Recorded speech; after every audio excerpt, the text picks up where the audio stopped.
It's January 19th, 2025. It's 2026. I am at Joel Pearl, thejoelpearl.com on Blue Sky, and it's time to get in the weeds.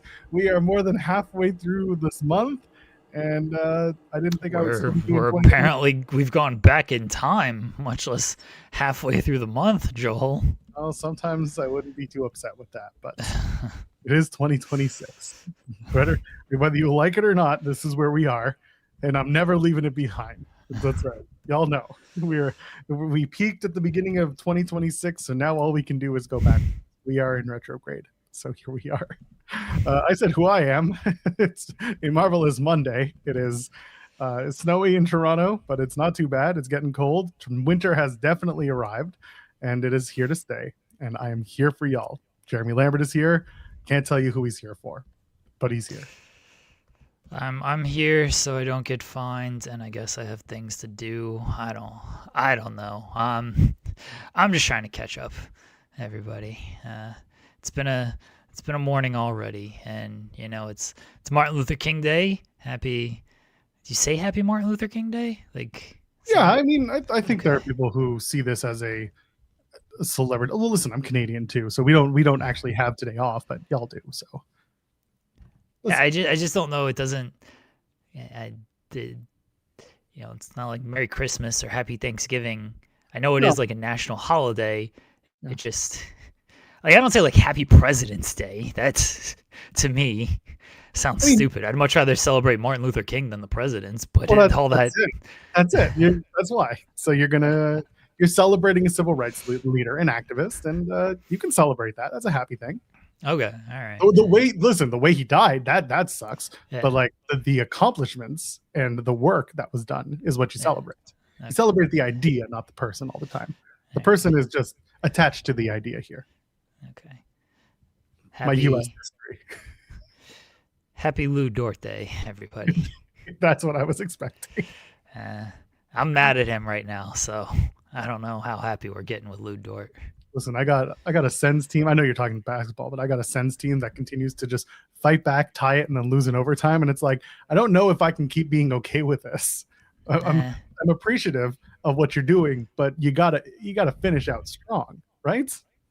Nah, you don't have to. I mean, that's true. Sometimes you just gotta expect from the Sens.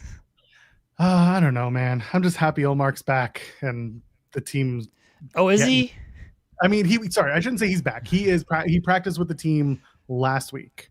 Okay. I don't think he's been playing. I know Reimer's on the team. They signed him to a year deal, and I'm like, all right, sure, whatever. But listen, the goaltending's been a problem with that team since before Olmark. With Olmark, and now not much better. But if he comes back and like he's feeling better and things are great, then I'm happy. But it's fine. The Sens are not gonna blow anyone away, but they're fun to watch sometimes. All right. I mean, I don't watch the Suns. The Avs didn't play all weekend. They played today at like 4. The Thunder in Cleveland today. But it's very wintry out. And I'm not sure. And then J-Dub got hurt this weekend.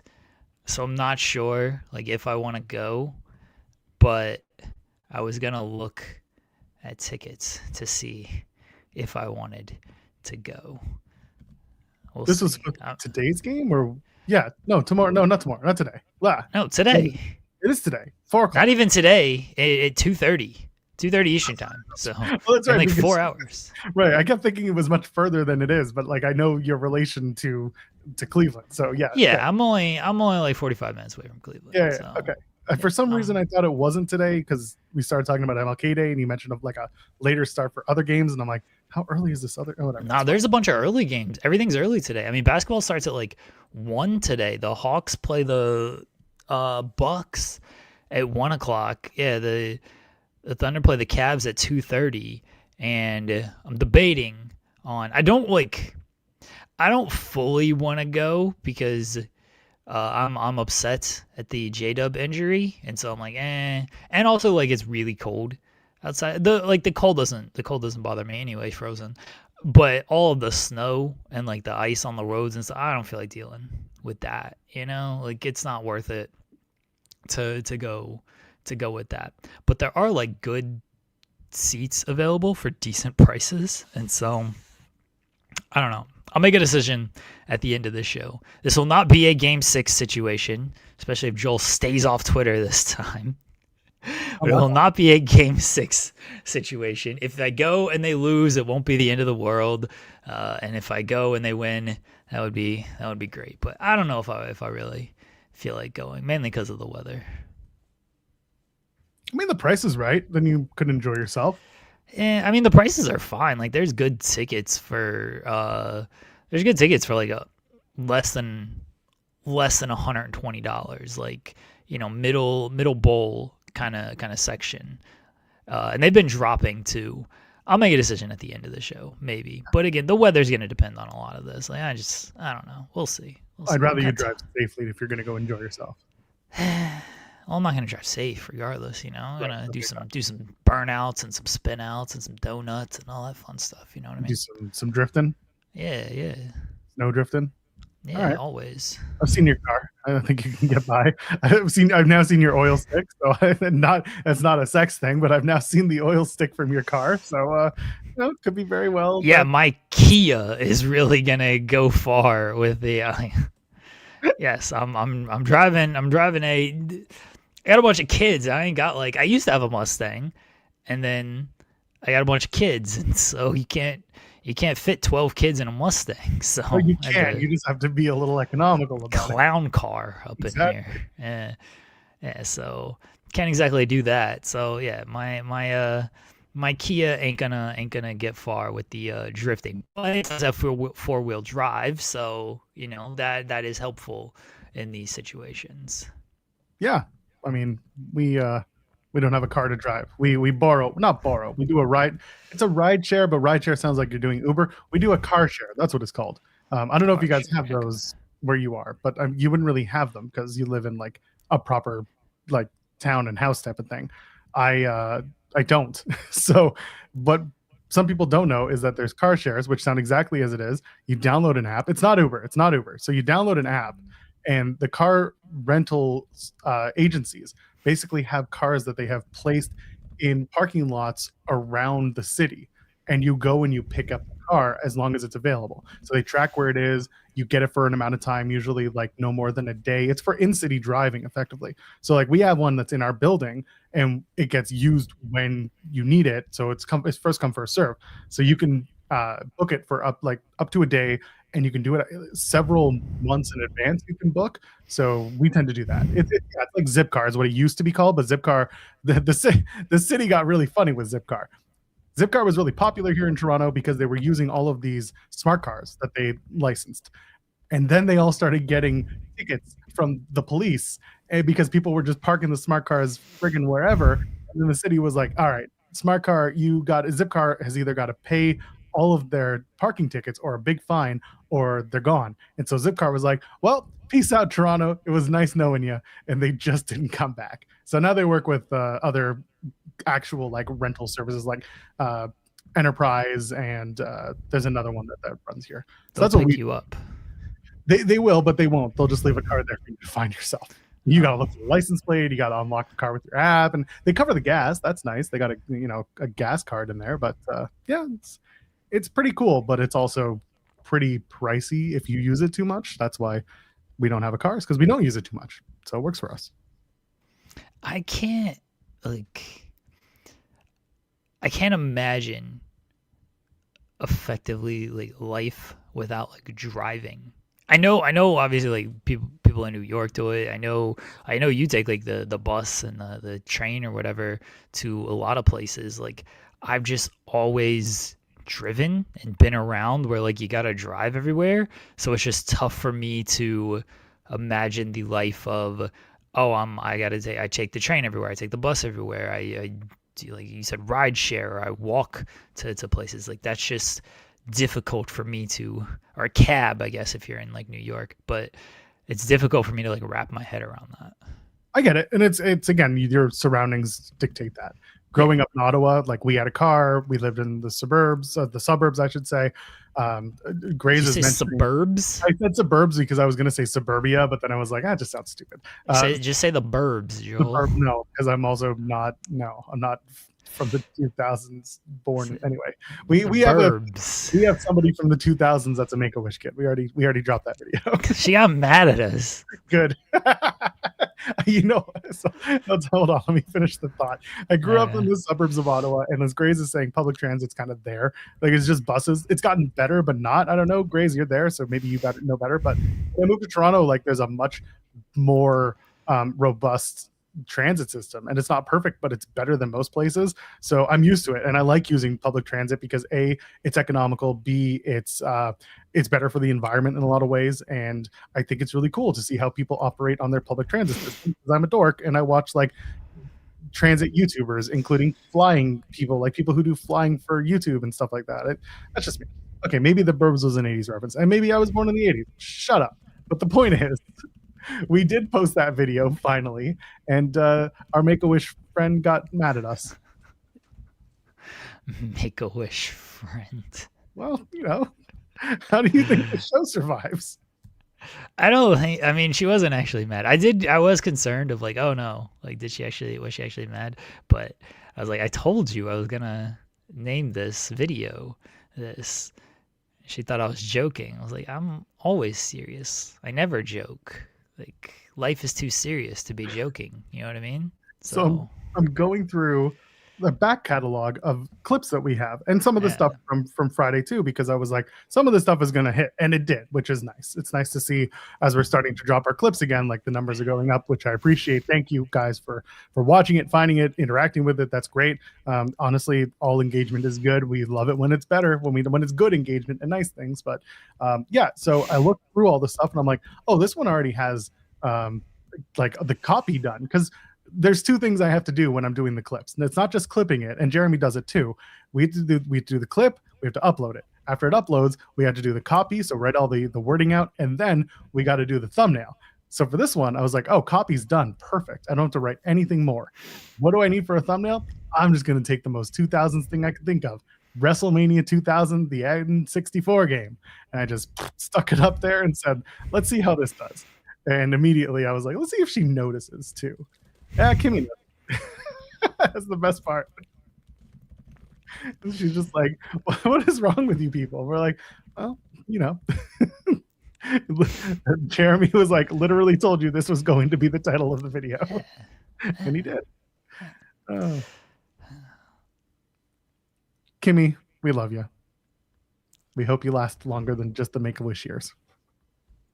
I mean, speak for yourself, like, let's not put that. Oh, I was speaking specifically for you. I wasn't speaking for myself even. No. Oh, no. Okay then. Well, we're speaking for SP3 then. And people are asking some football question. Jose saying Indiana, Miami, national title game. Yeah, I'm looking forward to that, especially since Raw's on early, so I don't have to like double cover anything. I just figure Indiana's gonna win. I just hope it's a good game. Like that's all I want. Because the last Indiana game, I know Louis was excited for it, but the last Indiana game as a neutral party sucked. But the last Miami game was really good. So I'm hoping that it's just a good game. I'm picking Indiana though, if you're asking me for like a prediction. But if my team's not playing, I just root for good game. And I don't have a college football allegiance. I went to ECU, but they're not like a college football powerhouse or anything. And even though I live in Ohio, I don't have any attachment to like Ohio State or anything. So yeah, I don't have a college football allegiance. I just root for good games, and that's what I want. I want a good game. That's what I was rooting for this weekend with the NFL playoffs. And 2 out of 4, not bad. 2 out of 4 good games. The middle two sucked. Although the Houston and New England game was hilarious, there was a turnover every other possession, so that was just funny to me.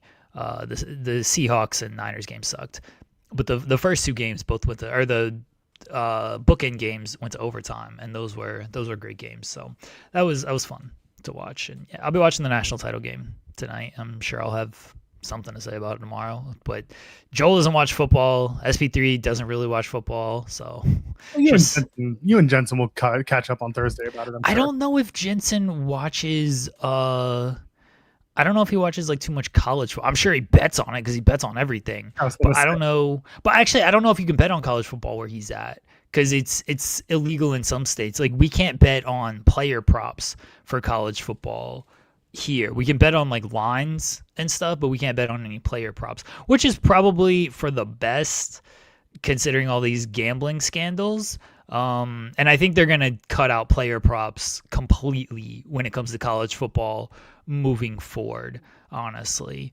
Because it's not great to bet on these college player props because these kids, I mean, they're making more money than they used to, but you know, if somebody comes to them and is like, "Hey, we'll give you 20,000 to, you know, make sure you go under your line tonight," these kids are pay. Oh, okay. So I would just take out the college kids player props altogether. But you can still manipulate the lines and point shave and everything. It's not good overall when it comes to that stuff. So yeah, I don't know if Jensen can actually bet on college football games because I don't know if they have that. Not legally in Georgia because I think he's still in Atlanta. I don't think you can legally bet in Georgia, period, but he goes through like Prize Picks and stuff. Like there's gambling apps everywhere, whether it's legal or not. But they call it like fantasy sports. So like that's how it's not like gambling. Yeah, they get around that shit. We've had this conversation. It's just not for me. But as long as nobody goes broke and as long as people are safe, that's all I care about. I've lost all my money again. I'm just kidding. I don't. My wife hear that and be like, "What do you mean?" Lost all his money going to the game today. Those $8 really broke the bank. It's the prices on everything else will get you with the games. Like $15. I don't drink. I wouldn't drink, but like $15 for a beer and all this stuff. Like what the hell? One of the interesting things that Ottawa started doing with the Sens games is if you go early, they're doing like a happy hour where things. So the area code in Ottawa is 613. So they're offering things that are $3 and $6. And I don't know what the one is just you showing up because you're really, stupid enough to go. But they're offering pretty good prices for $6 or $3 depending on what you want. So like a soda is $3, which honestly at an arena it's normally triple that. So you can go early and get it, and it might come with the refill. Other people can tell you, but I think stuff like that is a good way to get you in early because that's what they want. They want you in so that you buy more and do more. But at least if they're going to incentivize it, food and drink is a pretty good way to start. Parking is the other one they should start doing. Early bird parking prices for those who are driving in. Again, when it comes to Ottawa, one of the smartest things they did was started offering a shuttle that goes directly out to that god-awful stadium in Canada, which is far, far away from most people. But they're going to be moving downtown in like 23 years, and that'll be good. We'll have flying cars by then. Maybe. Probably not. Probably not. Remember in the 90s, we were like, we have flying cars. And then we don't. We can. Yeah, we all thought we'd be in like the Jetsons situation by now. And we are nowhere near the Jetsons. If anything, we're closer to the Flintstones. We regressed. Hell, it's 2025. Remember from the beginning of the show, told you so. True. And if nothing else, we are 100% factual. We never miss. It's what we do. I don't want to eat jewels of like, I can't believe the Pats are one win away from the Super Bowl. Hush. You Patriots fans. Like, oh, our long national, like 4-year nightmare of not being to the championship game is over. I want to hear it. You Patriots fans out there. Tired of it.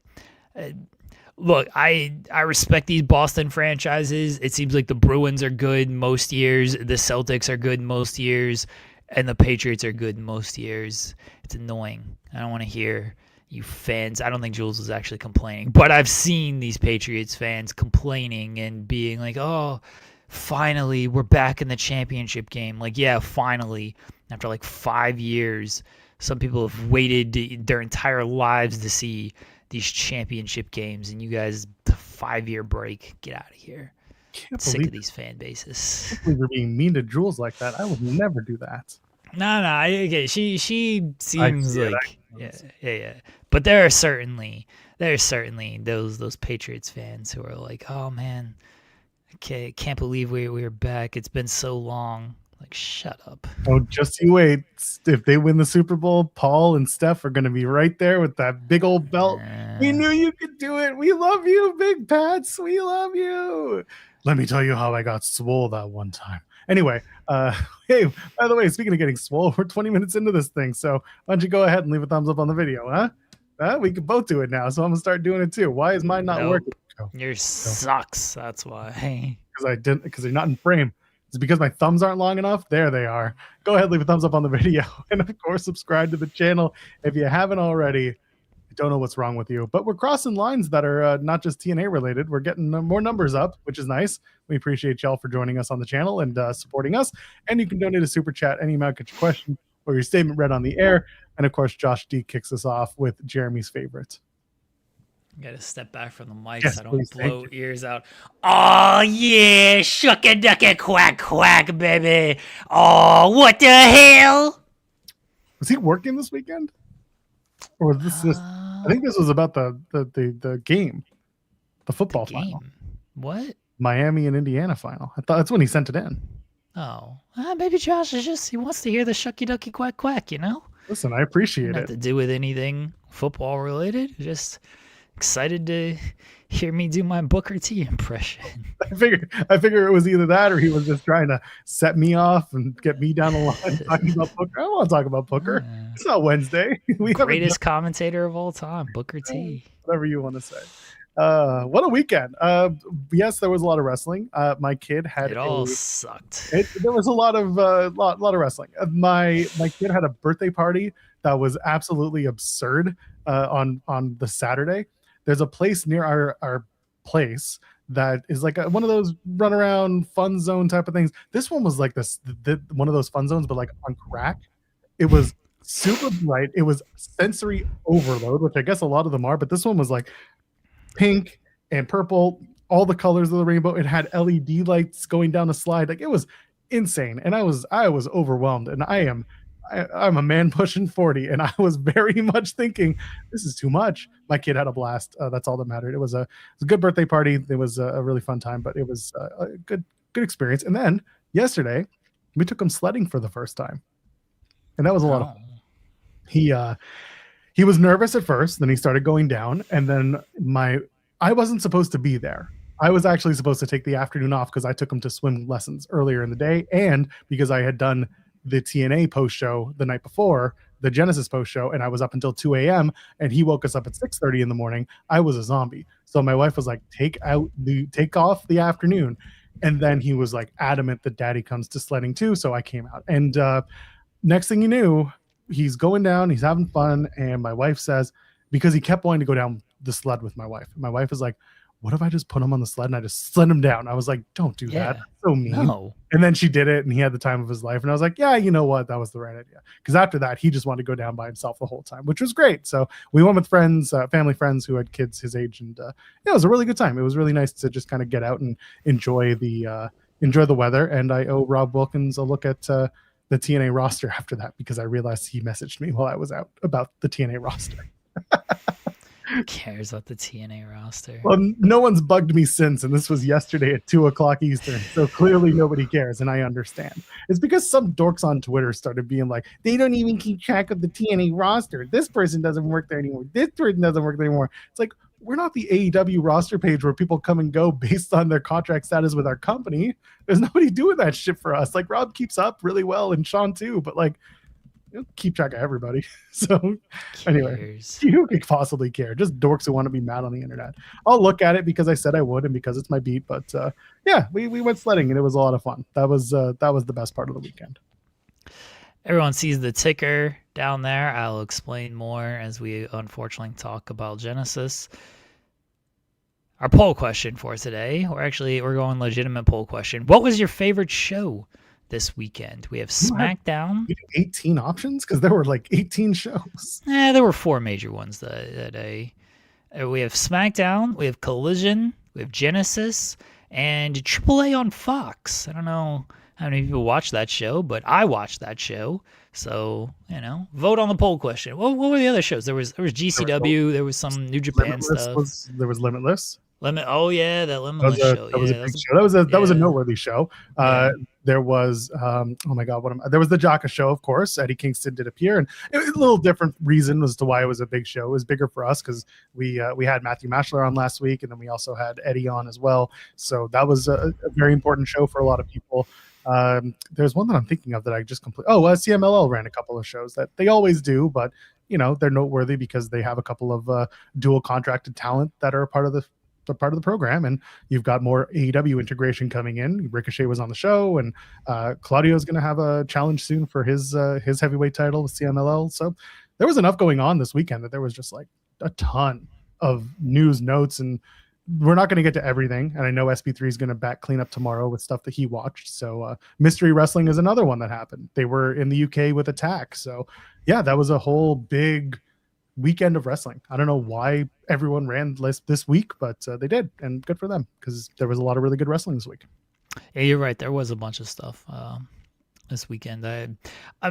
CMLL runs every weekend, so I don't group them with everything. And then there's indies every weekend. But yeah, there were some bigger independent shows than typical. Well, I'm going with the 4 main shows that I feel are the main shows. So, and we only have 4 options, so I can only fit 4 in there anyway. So those are the 4, everybody. If you want to pick a different show, put it in the chat. That's fine with me. Where should we start? I mean, Friday was all right. Good night. See you all later. I have a meeting at 1:00 and I can go prepare. SmackDown. We can get a little bit into that. There wasn't too much. I mean, the big things were setting up a fatal 4-way for Saturday night's main event. Got a couple more matches on the card, and Drew and Cody were really good about turning the crowd when they were not on their side or against them. They weren't aligned the way they were supposed to be. I thought it was a really solid show. It was a 3-hour show, and it didn't always feel like a full 3-hour show. Sammy and Ilya had a great main event, and there were moments that were good and some that were not so good. And of course, everyone loves Kit Wilson. This felt longer to me than the past 3-hour shows. Maybe because it came in the middle of the afternoon, and I don't like this show started at 2. I don't like the 2 to 5. I prefer 2 to 5. This was 3 to 6 this week. Oh, was it 3 to 6? Friday. Okay, maybe that's why it felt so long. Yeah, today too is also starting at 3. Yeah, today starts at 3. Yeah, 3 to 6 just feels long because it's middle of the afternoon and it bleeds into the evening. And so it just feels like you're missing. I realize it's the same 3 hours regardless, but it just feels like you're missing so much from 3 to 6.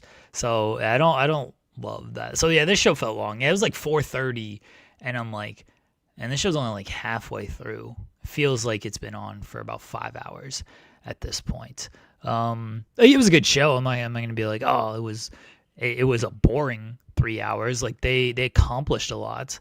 I thought, they finally set up the fatal 4-way. Finally, someone is declared for the Royal Rumble. We're 2 weeks away from this thing. And finally, Cody Rhodes, and he had a reason to, because Drew said there was no rematch clause. So Cody's all right, well, I guess I got to win the Rumble for a 3rd straight year. I'm great. At least someone acknowledges that the Royal Rumble is existing and you can get a title shot and main event WrestleMania off of it. What did you think when Drew used that? That was kind of the reasoning that he said there was a contract clause, and well, first of all, Americans not reading, that's the common trope. But what did you think of that being the reason that they couldn't go back to it? I liked that they had a reason not to go back. I feel like they were just covering the hole in the story by having Drew go out there and say there was a clause, which honestly, it's a low bar, but at least they did it. Yeah. So what were your thoughts? I didn't have an issue with it at all because I don't need to see this match again. I'll probably see this match again, but I don't need to see this match again. He's already got an opponent for Rumble. So when would they do it? Chamber, I guess. And now good. I don't need to see it. I'm fine with they make up who gets a rematch after losing the title anyway. You know what I mean? They don't adhere to that depending on what they want to do. They'll just If they want to give the person a title shot after a former champion, if they lose, they will. And if they don't, they won't. But at least they had a reason of like, hey, you're not getting this title shot because I put this clause in there and you're too stupid to read it. Like, all right, Drew got to do the contract effectively. He got to pick the match stipulation. It got to be where Cody couldn't touch him. So it all made sense. I was fine with it. And thankfully, it gave someone a reason to acknowledge the Royal Rumble, because that's been my complaint for like 2 weeks now, is you got all these dudes on SmackDown be like, I want the world title, and I want the world title, and I want the world title. It's like, there's the Royal Rumble. Just declare for the Rumble. Like, what are we doing? This is the easiest... The easiest layup in the world. You want the title, you declare for the Rumble. And these guys are just like, I want the title. And then they're like, well, we're going to book qualifying matches for a 4-way, and this is how you can get your title. Like, what? The Rumble, you dummies. So this is funny because several people have been kind of talking about this for a while. I know that you and SP3 and myself, we've all talked about it on the show, and now people are starting to really notice it and talk about it on socials, which, if you listen to Nick Conwell, we don't pay attention to social media. However, I am fully expecting Raw to open up with like a Saturday night's main event style opening, kind of like Collision is now, where they start cutting promos, and the promo is going to be like, I declare for the Royal Rumble. Oh, I declare. And it's going to be just 15 low mid-card guys and being like, oh, we're going to win the WWE Championship. And we're all going to be like, sure you are, buddy. That's so nice. And that's going to be how they tell the story of who's in the Royal Rumble. No more balls turning, no more nothing. And it's lazy. And you know why it's lazy? Because there's a Saturday night's main event a week before the Rumble. Because again, the oversaturation of WWE programming takes effect when you're trying to build to the bigger shows. They're trying to build to one show ahead of it, which messes it up. Same thing. TNA debut, going right into a pay-per-view, did the similar thing. The show sucked, but they also were trying to build to a pay-per-view, and they were trying to serve two masters simultaneously. They're doing it in WWE all the time. They're trying to build to a big Saturday night's main event, trying to fill the arena in Montreal, and they're trying to build to the Rumble because one is domestic, one is international. They have to worry about the tickets on Saturday night's main event. Guess what? The Rumble's paid for. So from a financial standpoint, it's like, no, we don't really need to try because everyone's already paid up. And it's stupid. It shouldn't be that way because it doesn't last when that money comes in. So, there should be more people telling stories going into the Rumble, and there should be less focus on just what's going on Saturday night's main event for those 4 matches. That's what we're stuck with. It's so silly, and it's so easy to fix. If you have this compact schedule like this, plan it out better, or just don't do it. I don't, well, and I know you're not doing this, Joel, but I don't love this excuse. Well, they got to worry about Saturday night's main event. No, they don't. There's the Rumble there. Either figure out what you're doing with these 2 shows, or don't do these 2 shows so in close proximity.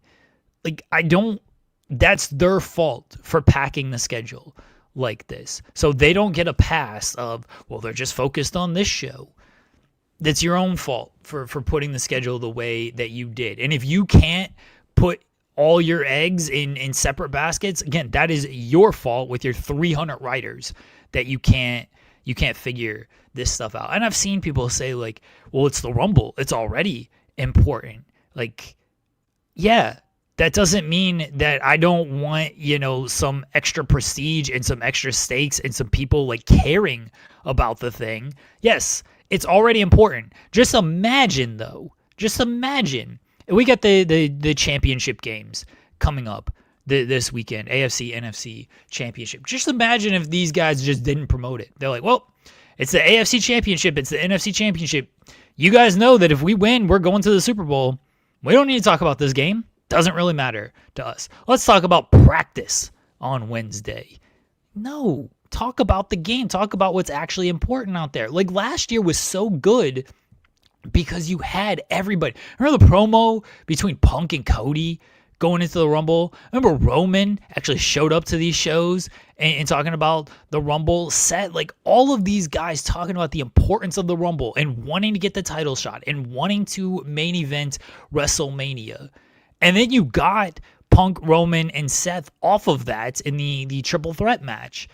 Like Cena, his last Rumble, like he wants to be there to get the title shot, to go to wrestle. Like you added importance to now the women's Rumble. The build for that sucked, and that's why. But it's the same thing this year. It's like we don't know any of the women in the match. Like yes, I know it's the Rumble. I know it's important. I know the winner gets a title shot.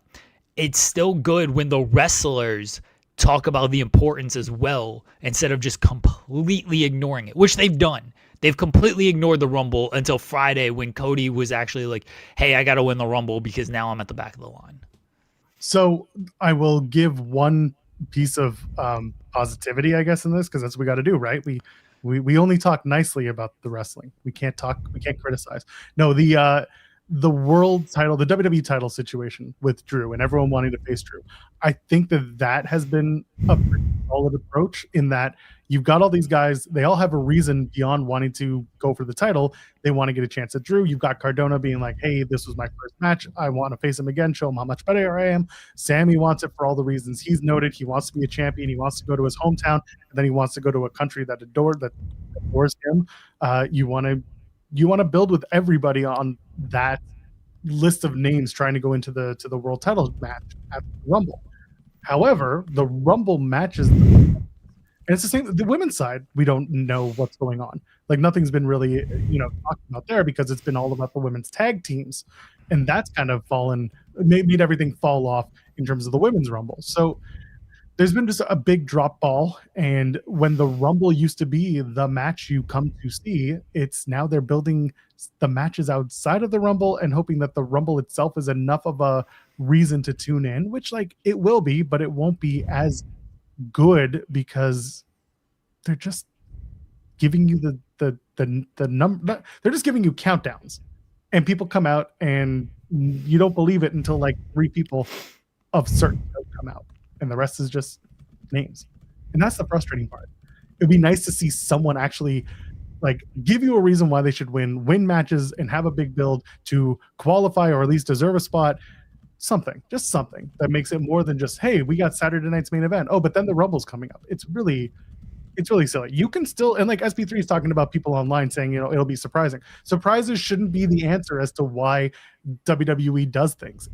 Surprises are good, and the Rumble is full of surprises, and they should have, a few people that give you a little bit of a, oh, okay. But it shouldn't be the whole match because then it's boring. And if you just don't know, then. See, I would, and by the way, I'm going to clarify SP3's comments so people don't think that he's the one saying this. He's saying these idiots online are telling me, I specifically said, he said people online are saying this.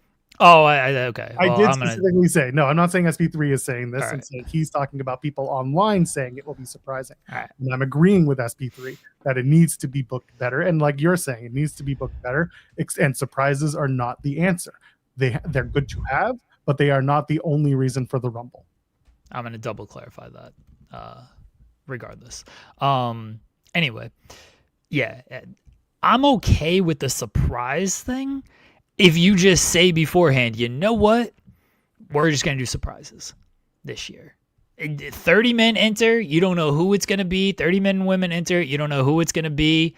And that's how we are rolling with this thing. But that's not what they're doing. They're going to do the declaration thing. But the longer you put it off and then you do it, it makes it feel less important. And that's what's happened here. If they would have come out 2 weeks ago and been like, we're changing it up this year. We are doing you can't just declare to get into this thing. It's going to be nothing but surprises, and wrestlers will be picked based on merit. Now that's a lie because you're going to have people who lose all the time in the Rumble, and it's like, okay, well, why are you actually here? But it's nothing but surprises. We will let you know. You'll know when you see them, type of thing. I'm like, all right, you know what? That's something different. I can deal with that. At least you've given me an explanation as to why this person hasn't declared and that person hasn't declared. But they didn't do that. They just put it off. Now Cody has declared. Now it's like, all right, great. We're 2 weeks away. Thanks for declaring. Now why aren't more people declaring? Why wasn't after who lost this week? Cardona lost. Ilya lost. Miz. Who was the other giant loser from SmackDown? Solo. Why wouldn't all 4 of these guys? No, Solo. Yeah. Solo lost to Priest. Oh yeah. Yeah. Sorry. You're good. Why wouldn't all 4 of these guys be like, all right, you know what I lost here? I'm declaring for the Rumble. All 4 of them should do that. That's what I said. Don't. That's what I said. They all should have turned around after the match and been like, I'm in the Rumble. You know what? Okay, and someone mentioned in qualifying matches. So back in the day, back in the Attitude Era, which sucked, by the way, go check out that video. There were qualifying matches for certain people to get into the Rumble. Now, you know how I would do it in 2026? I would do 2 matches in TNA, 2 matches AAA, and I would do 2 matches in NXT, and the winners of those 2 matches face each other. And then if you want to do long term or just one, I don't care. Some sort of qualifier for the satellite campuses of WWE. Evolve, do the same thing, so that you have representatives from AAA, from TNA, from NXT, from Evolve. Those are 4 spots right there. They won their way in. They are top prospects you should be keeping an eye on in those particular people, in those particular companies, because you have these mid card or these lower companies, so they should be able to win qualifiers and get into the Rumble. That would be fun. But instead, we're going to get, a bunch of guys saying we're in. And, a bunch of people on Raw are going to show up and be like, I'm in the Rumble. And I'm in the New Day are going to say they're in the Rumble. And all the commercial breaks are going to be people qualifying for the Rumble. Or not qualifying, people announcing they're in the Rumble. Qualifiers during the commercial, I wouldn't hate. But, I just would prefer. I would prefer they had done something to bring more, maybe prestige is a word, to the Rumble, interest, intrigue. I don't know. Now it's just all right, everybody's waiting for Jericho to show up at the Rumble. That's basically it. It's the Rumble. People are gonna tune in regardless because it's the Rumble. So it's fine. And there's gonna be surprises. It's okay. We got to get through Saturday night's main event. Saturday night's main event. Sammy's gonna go. He's gonna win. He's gonna get the title match. Good for him. That'll be that. Cody and Jacob Fatu. Gonna end in a draw. Yeah, that's gonna end in a DQ, right? He's gonna get involved again. Everyone's going after Cody. Yeah, I don't know. I expect that to be a DQ. I just do. Yeah, that definitely feels like it's gonna be a DQ. They love their DQ finishes on some of these matches because they don't know how to book otherwise. There's gonna be a few surprises. Like, I'm looking forward to the surprises of the Rumble, but I'd be looking more forward to those surprises if we had actual names tangibly entered into the Rumble and saying they're in. And I get it. It's the 19th. We've got, 2 more weeks of programming to get there, plus the Saturday event. You have been started a long time ago. Like, this should have started at the beginning of the year. You have 2 more weeks of programming, fine. But you really only have a handful of shows. You have 4 shows left. You have a roster split. And you don't actually have time to tell any of the stories with this stuff. Again, last year it felt like a big deal when you had all of these stars saying, "Hey, I'm in the Rumble. This is my reasoning," and and then everybody's talking around each other. They're going after the champion. Again, that Punk. I go back to that Punk and Cody promo. It's like, man, this is really good stuff of why Punk wants to win. And why he's gonna go after Cody, Cena declaring and everything, Roman, yeah, this is all really good stuff, and they did it early enough. It's like, man, look at the star power in this match, and now you're not gonna get that. They're gonna declare because they're gonna declare, but okay, are they gonna have enough time to explain the motivation, talk about why who they're going after? Some of this stuff needs to be said. I know WWE fans are strange beings, and it's like, well, it doesn't need to be said, but then WWE loves to hit you over the head with this stuff anyway.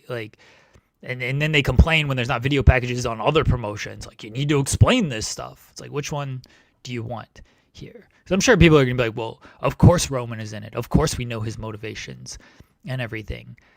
But then again, they're going to complain otherwise of we need a video package here because we don't know anything. So, I just prefer when your wrestlers treat it like it's a big deal, it makes it feel like a big deal. And when your wrestlers ignore that this is a thing, then I ignore that it's a thing. We got a super chat from Ryan Lambert saying unretired Dango and Alicia Edwards win the Rumble. We'll talk about that in a few minutes. That's fine. Dango rules. That was a great match. There was also conversation in the chat about whether we bring back the ITW Rumble this year. There seems to be a want for that, which I'm fine with. Well, we are. Like, we just haven't talked about it because you see there's a Saturday night's main event coming up that we have to focus on first. No. I mean, we usually don't talk about it until like the day of the, because we do all the numbers, the show before the Rumble and everything anyway. So, oh yeah, don't worry. That's a thing this year. That's gonna be a thing.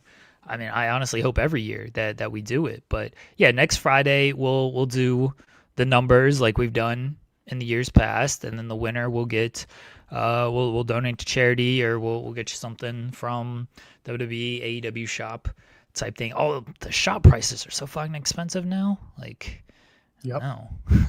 I think someone last year, the two winners, one donated to charity. Yeah. And the other got the AEW mug. I think so. Yeah, Something that's like what that. it was. Yeah.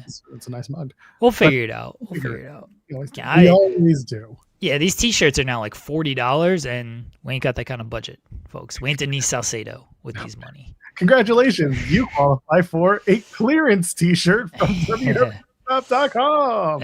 Yeah, so yeah, but don't worry. We're doing the ITW Rumble. That's nobody's got to worry about that. You know what the funniest thing would be? I just decided.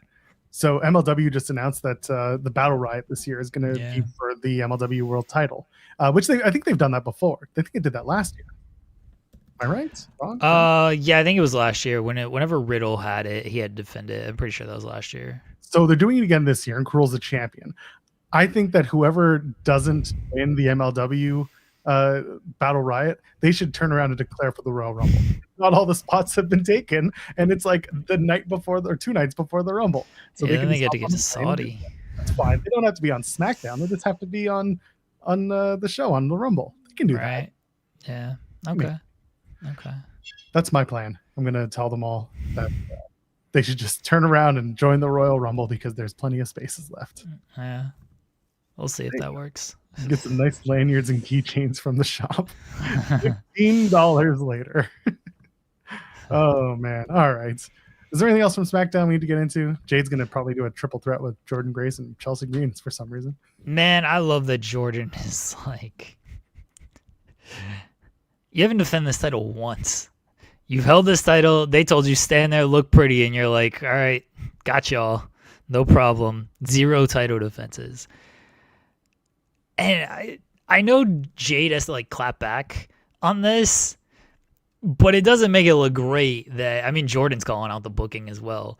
But Jade, Jade makes it look worse. Not her. It's not her fault. But she makes it look worse of like, well, I was waiting for a worthy competitor, and not even you're worthy. It's like, great.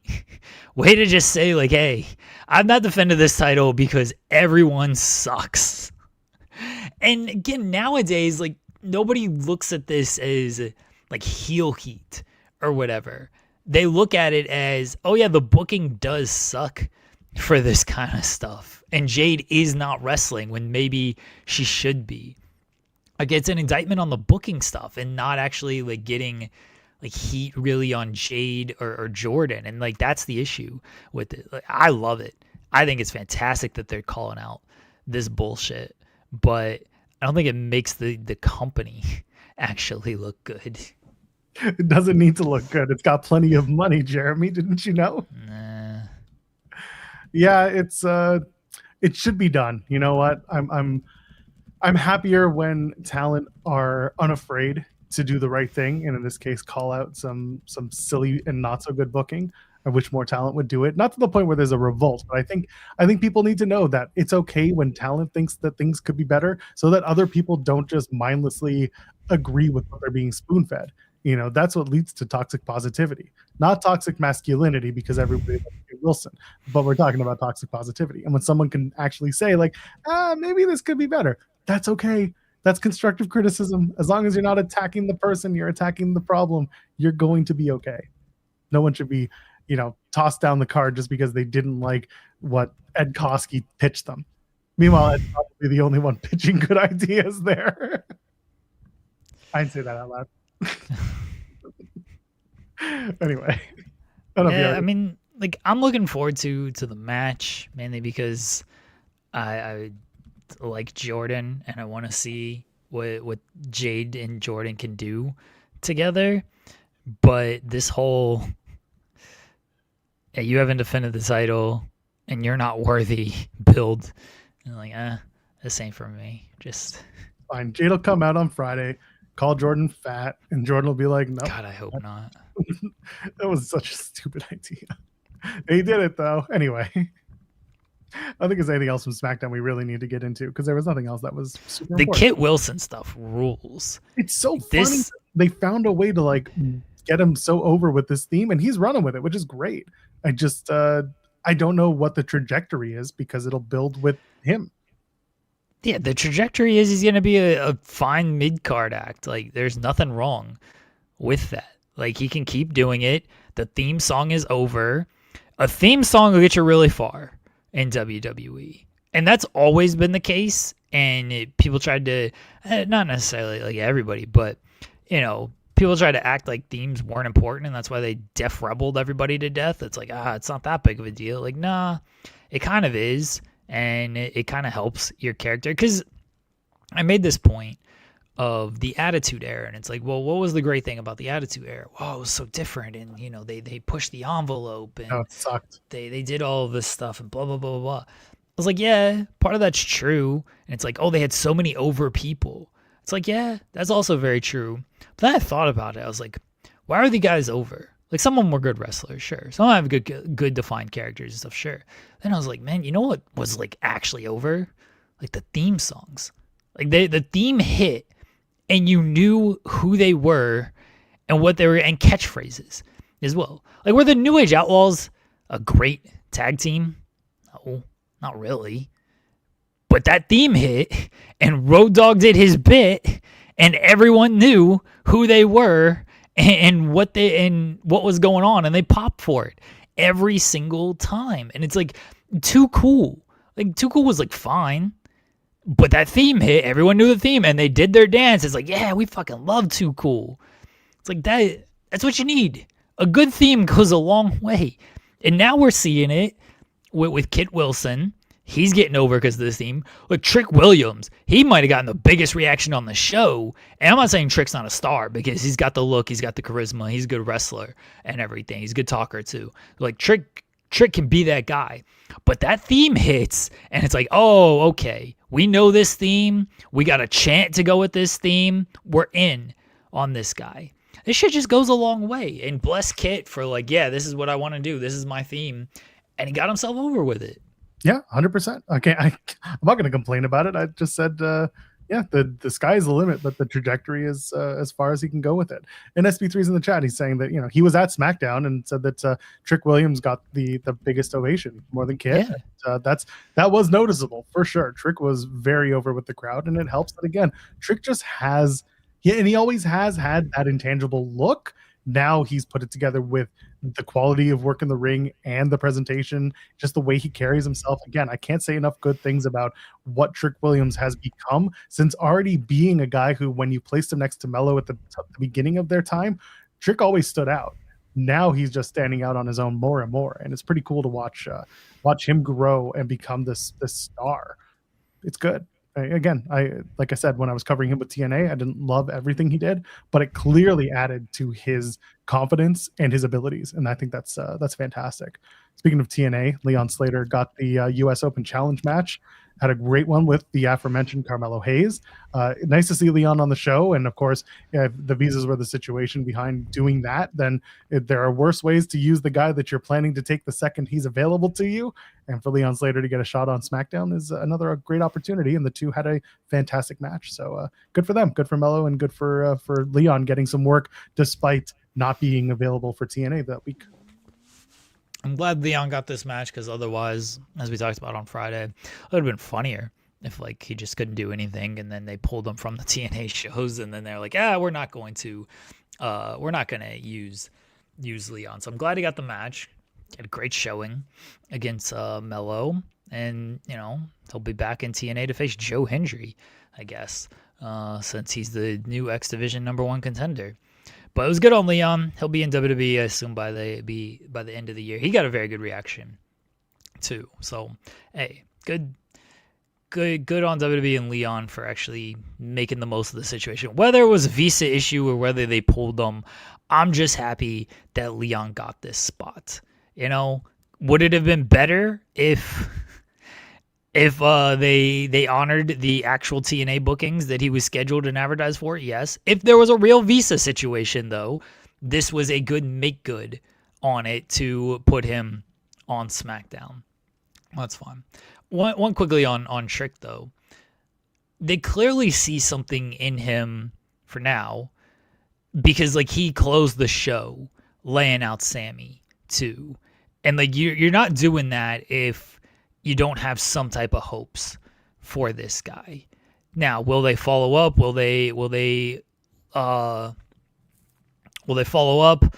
Will they actually push him further off of this? I don't know. But it's a good sign that he got the kind of the show closer there. He got a victory. He was in backstage stuff. You know, he's been in multiple segments each week since being called up. Again, he got the win here, and then he closed the show by standing tall. Like, that's a good sign for his future. It could all end tomorrow, but, you know, for now, they see something in him. Let's talk about it. And then proceed not to talk about it. Nah, I like that bit. I like the let's talk about it.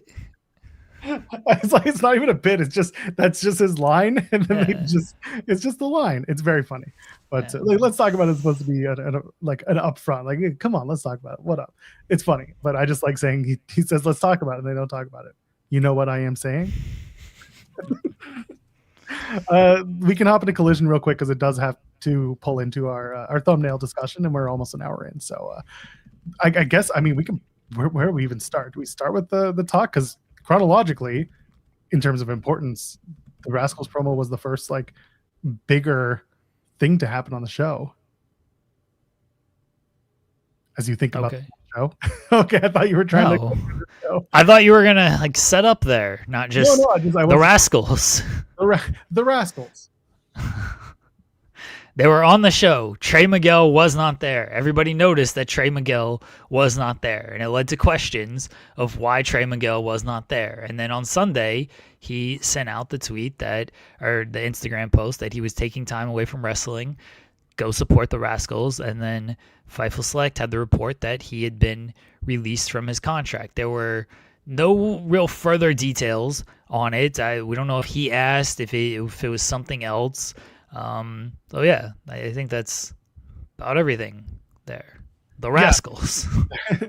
There isn't a ton to say. Obviously, we support Trey and the wrestlers, and we want them to be happy, healthy, and employed. And we hope that whatever this is sorted out and okay, and he comes back to wrestle again. I always talk about the interview that I did that hasn't seen the light of day back in 24. I made the joke when they got signed. I was like, can we air this now? But I guess we're going to wait a little while longer because he's taking a break, and we don't know what the larger circumstances at play are other than Trey has been released.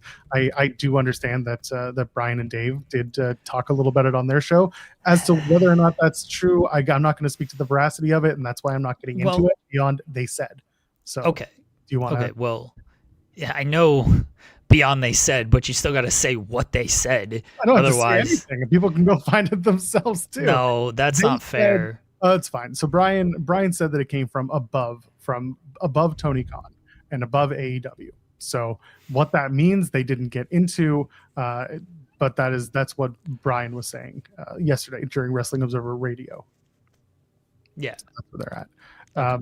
We don't know. It sucks for Trey because he has this is the second major company that this has happened to him at. At one point, he was about to sign with WWE, and then that didn't happen. And now he has or had signed with AEW, and he is no longer with the company. And you want people to get opportunities, so it just sucks to see. But the rest of the Rascals are going to be there. Myron and Dez and Wentz are all there. They introduce themselves on the show as a trios, as a tag team. It's versatile, and we hope that they're good.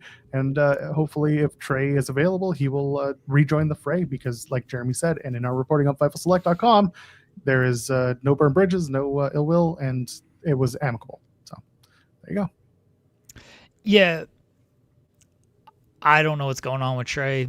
I respect, his privacy and his wishes of, hey, just he said that, like, just respect. I'm stepping away. Please respect my time right now. I'm like, all right, that's exactly what I will do. So I just hope he's well, and I hope that he's able to, whatever he does, he's able to find peace with that. And if he whenever he returns to wrestling, wherever that might be, I hope he's happy with that too. And I do hope he ends up in AEW with his friends, because it was cool that all 4 of them got signed, and then it sucked to see that it was only 3 of them on the show, and then it sucked to read all the fallout of that.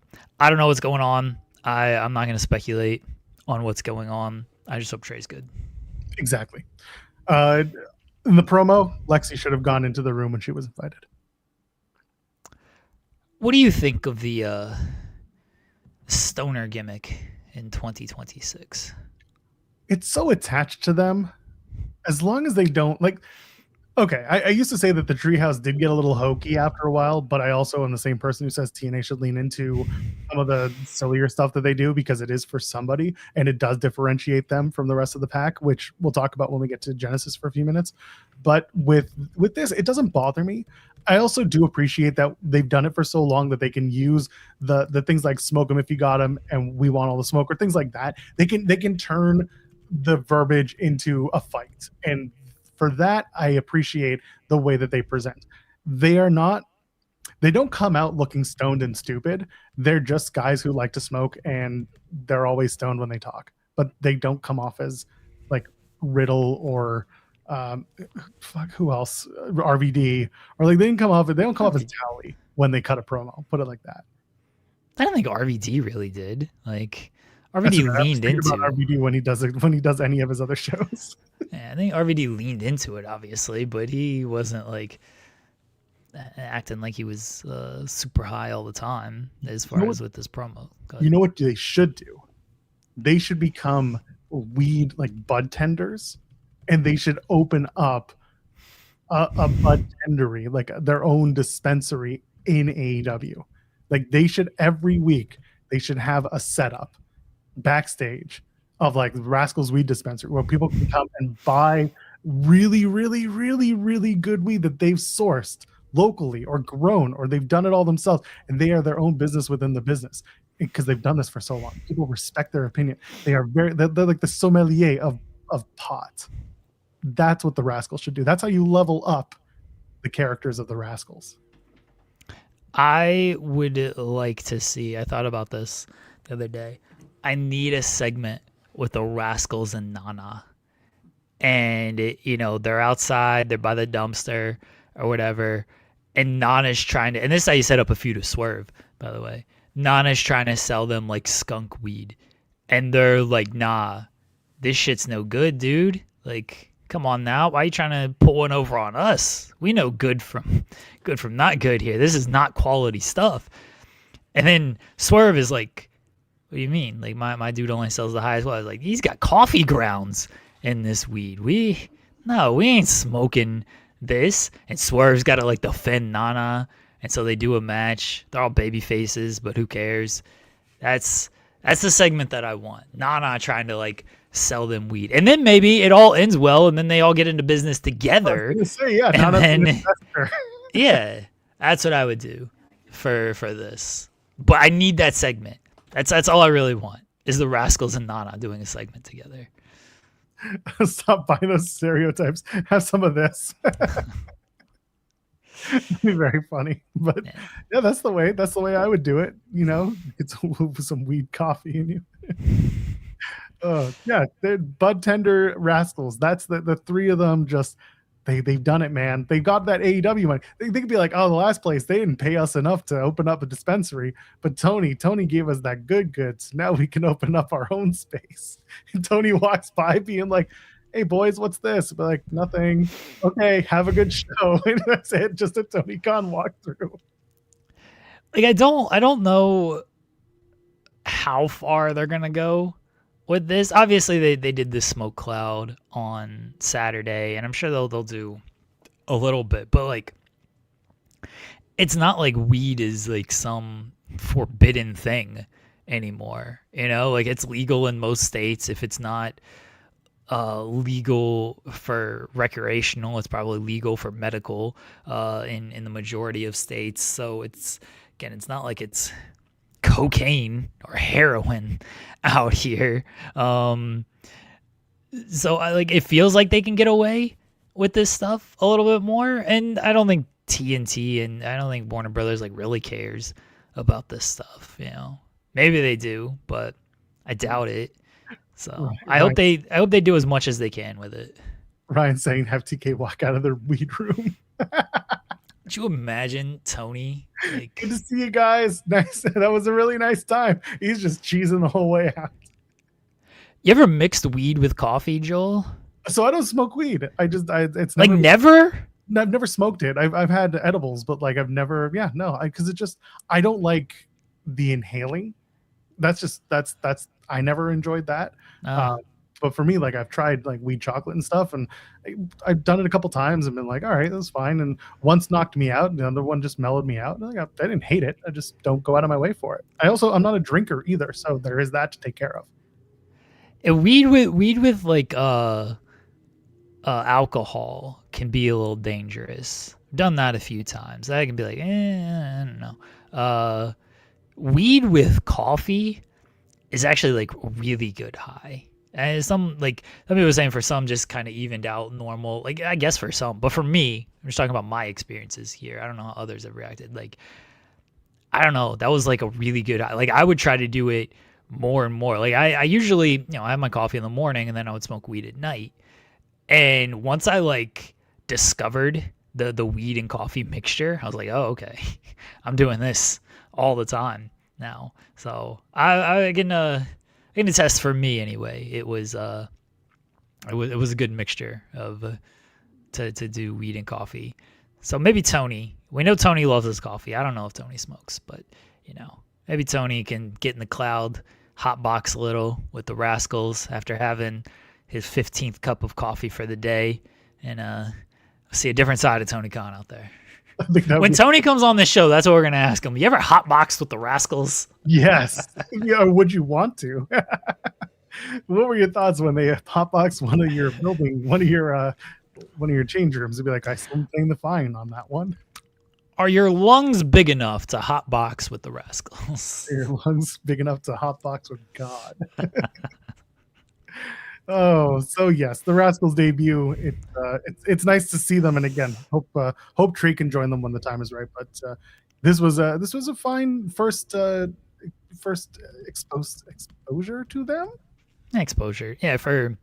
I assume a size of fans. I don't know how big, but I feel like the majority of AEW fans probably know who the Rascals are. Because I feel like the majority of AEW fans are following other stuff, and so they probably know who the Rascals are. But there is a size of fans who maybe only saw the video, or it wasn't even a video, it was just a little vignette on Wednesday, and then this would be their first time seeing them and seeing like, oh, these dudes are stoners, and they probably enjoyed that too. Yeah. The rest of the show, there were moments. We'll get to the main event in a minute, but I thought it was so funny coming out of the Rascals promo. They did a really awkward crossover that was clearly overdubbed, and it was Tony Schiavone saying like, well, Nigel, do you have a bald grandma? It's just like, what?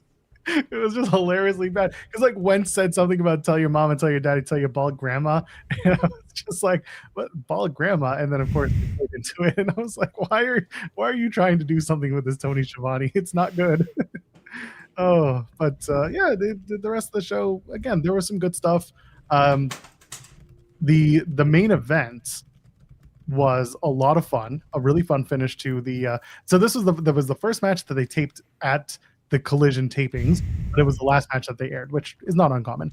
They just did it out of order. They do a whole ass melee to the finish of JetSpeed and Hangman versus the Ops, which I don't know what they're going to call this team. I know Speedball has wanted.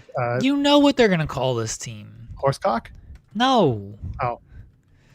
They're going to call him like Hangman Speed or something. They don't have any creative names for this. It's like, what's this person's nickname? What's this person's nickname? All right, combine. Like the Babes of Wrath and Chris Statlander is just like the cosmic Babes of Wrath. Like, oh, okay. Like they don't have creative names for this. You had Duncan Doyle for Jake Doyle and Mark Davis. What do they call them? Just Davis and Doyle. Well, a bunch of lazy assholes. They don't have creative names for this. It is just, what are their names? How can we just like mash them up and be like blank and blank? That's it. That's all. They're going to call them Hangman Speed or Jetman or Hang Speed or something. Jet Set Rodeo is a good one. Let's do that. They're not going to call them They're not going to do it. They're not, because then they also have to trademark some of these. They're not calling them any of these creative names, folks. They're going to call him Paige and Jet Speed or something. Like, go with the most basic white girl basic name you can think of, and that's what they're going to give this team, okay? Cowboy shit jets. Cowboy shit jets. Don't think they're going to call them that either. Cowboy jet shit. Hangtime's not bad, like, but you guys are thinking just too much. Too creatively. Yeah. It's going to be Hangman Jet Speed. That's it. They're not going to do anything creative with this, man. They're just not. I hope they do. I hope they do call him Horsecock. They won't, but just call him Speed Shit. I'm not even sure you could get away with Horsecock, but well, the audience can, so you know what to do. Speed boys. They're just boys on speed. Speed boys. All right. Jetcock. We're working on it. Just call them. You know what they should do? Every week they should just be trying to name the group, and every week they're just like, "We'll come back to it." And then just like AJ Styles, just like we'll get back to it. But every week they have a new idea, and every week it's not that. They should every week. They should call them the Cowboy Jets, and then they should just take shots at the Dallas Cowboys and New York Jets. But like, hey, look, these are championships. You ever seen one of these before? I realize they're baby faces, and I'm pretty sure Speedball doesn't care about football. Kevin Knight and Hangman might, but definitely I don't think Speedball does. Maybe I'm just stereotyping him as a Canadian. Regardless, they should just call them Cowboy Jets, and they honestly might go with Cowboy Jets. I'm not even like joking about that. So Horsecock win the titles. In a match that I liked, I really liked the finish. You've got the two guys in Jets in Horsecock in some sort of submission from the ops, and then Powerhouse Hobbs gets rolled up by Kevin Knight. And I like that they did a good job building up the Kevin Knight and Swerve match that they're going to do by having Kevin Knight get the win and basically prove to Swerve like, hey, I did the thing that I said I would do so that you would give me the thing I want, which is the match. And it was a really, again, solid match. And I like that they used the pinfall as a reason to do the one-on-one match with Swerve and Kevin Knight. And of course, you're going to do Speedball versus Joe on Wednesday. And are they doing Hangman and Shibata? No. No? Well, we'll wait for that. But yeah, your thoughts on the trios match and Horsecock winning the trios titles?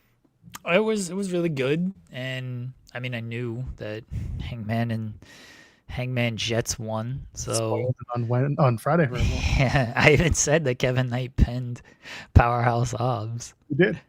Bless Tony for like protecting Hobbs and like just doing like a roll up like that. He could have easily just buried the dude and just had him get pinned in 30 seconds or eat a bunch of finishers. I guess if you eat a bunch of finishers, that's protecting as well, because it took like 3 finishers to take you out. But no, it was a good match. I hope like we get some type of stability in the trios division, but honestly, Hangman and JetSpeed being the champions doesn't give me a ton of hope there, because Hangman's still going after the world title. So why does he care too much about the trios titles? Like the ops didn't do anything with the trios titles. They didn't defend those things for like 3 months, and they didn't defend it for 3 months because Joe became the world champion. It's like, okay, why do we care about these belts?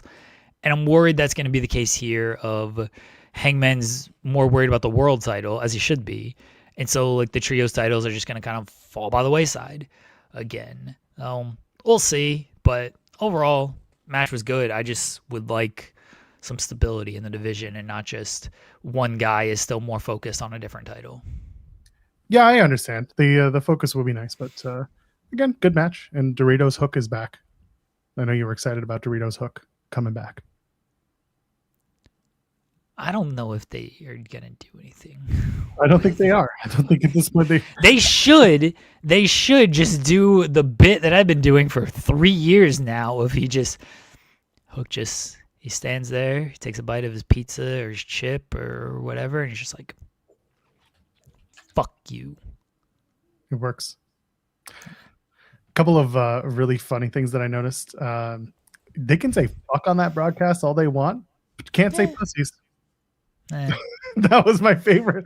Marina Shafir just looks at the camera, spits out a gum, and says "pussies," but it gets blanked on every feed, including Triller. And do you have any? Sorry, they kind of go hand in hand. Like I don't know why you would blank one and the other one. Like, can you say "fuck pussies"? I would like to find out. Somebody on someone not TNA, someone in at AEW. You could probably put it out there, see what happens. Chuck Taylor is not on the TV screen anymore, so someone's got to do it. Where's Hangman? Someone asked Tony if he could say it. He'll tell you no, but we'll see what the censors can find. And there was a really awkward pin in the Bane and Ford tag match at the end. I don't know if you caught this. I don't know if anyone caught this. Watch the finish of the match. Watch the Doomsday Device finish, and they do one shot of Penelope Ford grabbing the inside leg for the pin, and then the next shot is her grabbing the outside leg, having done the pin. So something happened. Something got weird in the. She switched her leverage. That's all. No. They switched legs and they switched camera angles. So it's two different pinfall attempts that are being counted, but the audio is seamless. So something got weird in the cut. So somebody go back and watch the finish, and you'll see it, and you'll be like, "Oh, what happened there?" And the only reason I noticed was because Ford grabbed one leg on one shot, and then immediately the next shot is her going to grab the other leg, or having had the other leg. It's an awkward edit. These are little things, but these are just production things that I find funny, and you'll see it if you watch back the match. Nothing popped out. I think they just had a positioning problem. I really think that's all that was.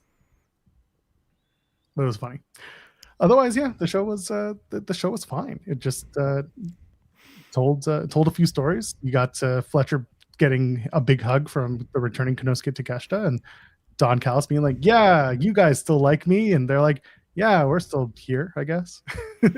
I'm glad they're finally doing something with all that. I guess they had to wait for Takeshi to get back and everything, but it feels like World's End was like 2 years ago, and they haven't done any follow-up on one of the bigger stories coming out of that show. And they're finally, now that Takeshi's back, getting around to that. So that is a good thing. Yeah, so that's a good thing. We'll see what happens on AEW Dynamite. And I know that SB3 will probably talk a little bit more about Collision tomorrow if he decides to. I don't know. I don't know if he'll want to get into it, but sometimes you guys do a little bit more. Genesis? The Phil Collins song? That was the band that he was in. Genesis was the band. Yeah. I loved Genesis. Know. Okay. Some of my favorite songs. Had a lot of odd time signatures, which What did they sing? There must be some misunderstanding. Is that Genesis or is that Phil Collins? Misunderstanding is a Genesis song. No Son of Mine. Never heard it. Did they do a cover of Creep by Smashing Pumpkins? No, I think that was after their time, unfortunately. Oh, okay. No Son of Mine is a good one. Turn It On Again. Land of Confusion. That was them. Was that him? Was that? Yeah, Land of Confusion makes sense for this TNA show. Yeah, well, I like Genesis, the band. Jesus, He Knows Me. That's a really good one. Doesn't Jesus know everybody? Not the Jews anymore. But anyway, so TNA Genesis, well, it doesn't matter. I told the Cut the Mustard story on this show, haven't I? I don't know, Joel. I don't listen to you. I know. So. It's funny because there are times when Sean pops on and he tells a story, and I'm like, I've heard this before, but you have to. Sean does a lot of repeat stories. Yeah, but you can't. Yeah. But that's proper because you can't assume the knowledge of your audience, right? Yeah. I was telling this about it, going back to TNA in a second. Telling someone in the Discord, like, you can't assume the knowledge of your audience when talking about certain storylines and why things are happening. So. When I was working in nonprofit, I worked for a Jewish students organization, and we were invited by one of the local Catholic schools to go and talk to them for their world religions class about Judaism. So I took a woman that I worked with who worked in my office, and she was an Orthodox Jew. She's a little more observant than I was, and also had a background in, like, not necessarily Jewish theology, but had a more just a more observant background than I did. So we went to the class and we gave a co-presentation because we came from two different kind of worlds of the Jewish life. And then we did a Q&A. And I don't think that my coworker was ready for this, even though she's the one who pitched the Q&A. And someone asked, because of course it's a Catholic school, and there are a bunch of teenage boys asking this, why don't you guys think that Jesus is like your Lord and Savior, like we do? I'm like, you walked into that one, didn't you? And so my friend who I'm working with says, very awkwardly and very funnily, we believed that Jesus didn't quite cut the mustard as a leader. And later on the drive home, I'm like, cut the mustard, huh? And she's like, I did not know what else to say. And so I remember stepping in and just being like, all right, cut the mustard's a great way to put it. So basically, here's what we thought. And we talked about it and yada, yada, yada. We explained. And there was no revolt. No one was upset. I just thought Jesus didn't cut the mustard is the funniest way to explain why you don't think someone works. Burying Jesus as a leader, like he's like the quarterback of the football team. She's a big football fan. She likes the Jets, which is unfortunate, but yeah. Well, they've had a lot of cut the people who didn't cut the mustard as leaders, so she would know. It wasn't. That's the thing. It wasn't me. So before y'all get angry at me, I didn't use the cut the mustard line. She did. But now I just like using it because it's hilarious. But like for Jews, no, Jesus wasn't our guy because just he wasn't our guy. He just didn't do it. He didn't do it for us. The belief system. You're just treating Jesus like he's just a player on the team. Like, yeah, fucking Jesus went 1 for 10 from 3 this game. Get this dude off my team. Can't shoot a lick, missing all his open shots. He's not my guy. Giving no effort on the boards out here. I can't get behind Jesus. Get it, trade him. 2nd round pick, 3rd round, I don't care. Get this dude off the team. That's how we ended up with Moses, because we were like, at least Moses listened to the captain, you listened to the coach, you listened to the owners, and Moses was ready to go. He pushed back when it was time, but man, Moses always kept this team going right to the end zone. Got us to the holy place, and that was it. And he was like, all right, it's time to turn it over to the kids. And yes, bit of a nepo baby idea, but at least Jesus got the work done, and he never went rogue unless it was time to go rogue for the right reasons. Jesus did it right. Jesus didn't do it right. He was not a team player. He was not a team player, that Jesus. Had to break off, show his dad that he could do his own thing. And he was the Vince McMahon Jr. of this whole thing. All right, hold on. Is Jesus James Harden? Let's hope. No, James Harden just goes where the strip clubs are good. I don't feel like I'm off base with this comparison based on how you're describing Jesus. Jesus could have had a nice little role as the third man coming off the bench on a potential dynasty team, but he's like, nah, I need my own team out here. I need to be a leader out here. And then he wasn't a good leader. Couldn't cut the mustard, got fat so he could get traded to multiple teams out here. I think they got the beard and everything. I think Joel is comparing Jesus to James Harden, everybody. We can make this a short, not a clip. No. This is a clip. Clip. No. This is a clip. We need full context for this. No, that's the best part. No context is no, everybody needs the context of why Jesus is James Harden. That's the headline though, was Jesus James Harden. I feel it right, my basketball people. I don't feel like I'm super off base. Listen to how Joel is describing Jesus and now use James Harden there. I don't feel like I'm off base with my comparison. If you can't laugh about religion, y'all can just eat my ass. Yeah, we're going to piss off a lot of religious people. I just don't care. I'm sorry. Listen, I am unapologetic about my faith as a Jew. I don't care. You can do whatever you want as long as you don't hurt other people and as long as you support other people. Don't be a dick. Believe what you believe and just don't make it to the detriment of others. That's it. Your belief system is your own.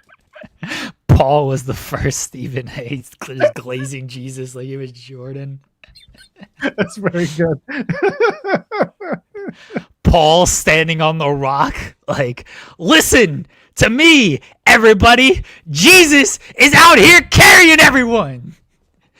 He's making the right reads. He's making the right passes. He's got to shoot the ball 20 times a game because none of these other disciples can get it done. He tries to swing it to PJ Tucker over there in the corner, and PJ Tucker just misses it again. It's the most, you know what's funny?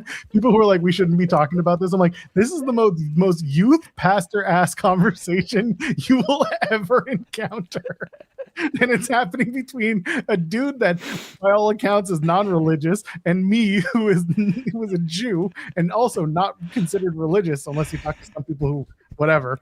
This is the most youth pastor conversation ever. Gather around. The disciples getting blamed for all of Jesus's mistakes. Jesus is like, can't win with these cats. That's a Kevin Durant reference.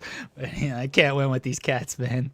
I tell them how to turn water into wine. I tell them how to follow the word, and they just don't listen to me. I can't get it done with them. I gotta take 40 shots a game. These dudes don't do nothing. They can't even set a screen properly. Come on now. Zeno are saying Moses led the team in the desert for 40 years. Jesus body on the line to win the game. Yeah, but he didn't win the game. Nothing happened. He just got blamed for it. They didn't win nothing. The Jews, at least when we wandered, we got tough.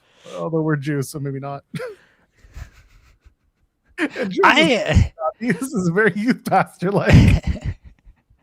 I always feel bad for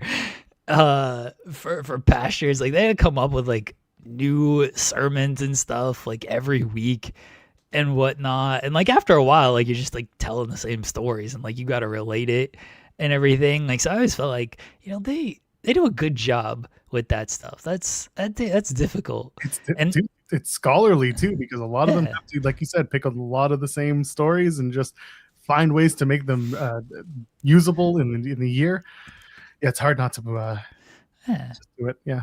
Well, now I'm like, yeah, you know what? It's not that difficult. Just make a bunch of basketball and sports references, and you can get by every single week with this stuff. Will Chisholm saying, all you'll need is Pastor Drewski. I saw that shit go around. Oh God, we're such a stupid show. It's fantastic.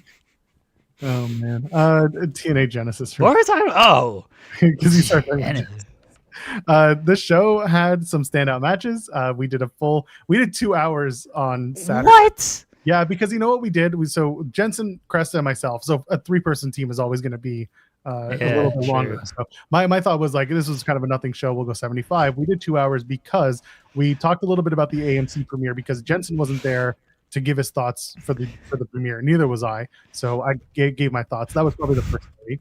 And there was Cresta's Cat, which is always a good time. And then we got into conversations after the show about like what TNA is lacking in terms of identity and the things they should be doing creatively, and not creatively, but from a rebuild standpoint and building talent. So a really good review, if I have to say so. Again, we were up until about 2 a.m. doing it, but we had a really good conversation, and I appreciate that this stupid show did not go until midnight or 11:30 or 11:45. The show ended. It went 8 to 11, a normal ass pay-per-view. They didn't overstay its welcome. I thought it was 100 times better than the AMC debut, but it's a low ass bar to get there. And overall, there was some really good stuff and some not so good stuff. And TNA kind of pulled out a good show out of what they had kind of set up as a mediocre show. So there was some good stuff. I guess we'll start at the top. Santana, he retains the title in the Texas Death Match. And I hate the Texas Death Match in TNA because they do it the old school style. And we're talking about it in the Discord. I was like, I hate this. And they're like, why? And I said, because you got to do the pinfall and then you got to count to 10. In the most seconds of your entire life in a main event for the world title, you have to wait 10 more seconds on top of the pin. And they're like, oh, I like it. Watch this match from ROH. And I'm like, just you wait. And then they do the pinfall again. And they're like, wait, they have to do the pin and 10 every time they do a pinfall? I'm like, yes. And that's why I hate it, because they have to do the pinfall and count to 10 every time. And they're like, oh yeah, no, this does suck. So you got to wait a cumulative 13 seconds to find out whether or not you win the match. Either way, Santana wins in a match that was, honestly, it was fine.